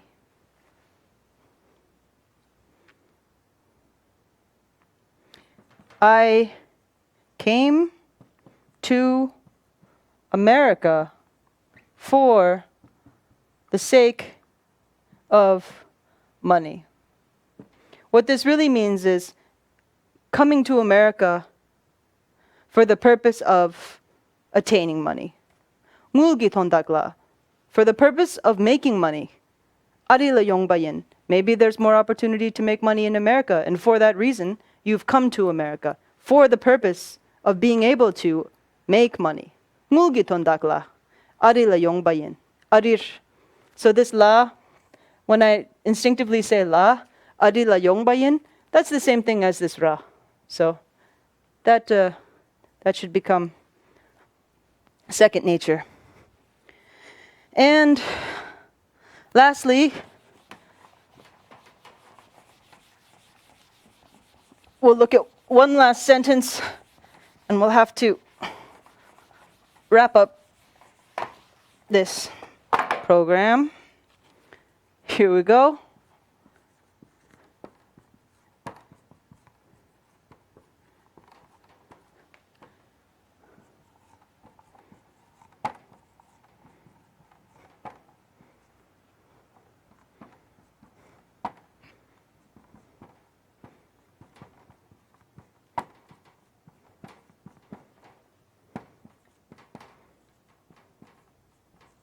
Okay. Kerang is you. Kaite kyajing bukeda kerangarang ga kikugi kerangi. So this will become your. Tundak, as we said, meaning, purpose, benefit, for the sake of. Kerangi, your. Kerangi tondagla, your meaning, your purpose, your benefit, for the sake of you. La, for, to, most likely in this case. Der, it means to hear. This ra is the ladan. To hear. Lep means to arrive or to come. Lepayin is the past tense. Again, arrived, or can be translated as came. So, kerangi tondagla der lepayin. First person. I came here. Why? Kerangi tondagla. For your benefit. I came here for your purpose. Kerangi tondagla der lepayin. So, those are some ways to use tondak, which has the same meaning as chir, which you'll see in your prayer books, but the meaning of it isn't too complex. And that's all the time we have for today. I think we're past time, and let's do the dedication.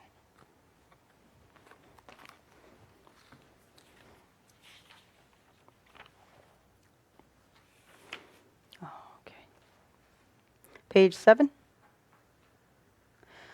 Sonamdiye tamche sikpani topne nyepe janam pamchene geganachi balap trukpai sipe tsole roa sho. Thank you very much.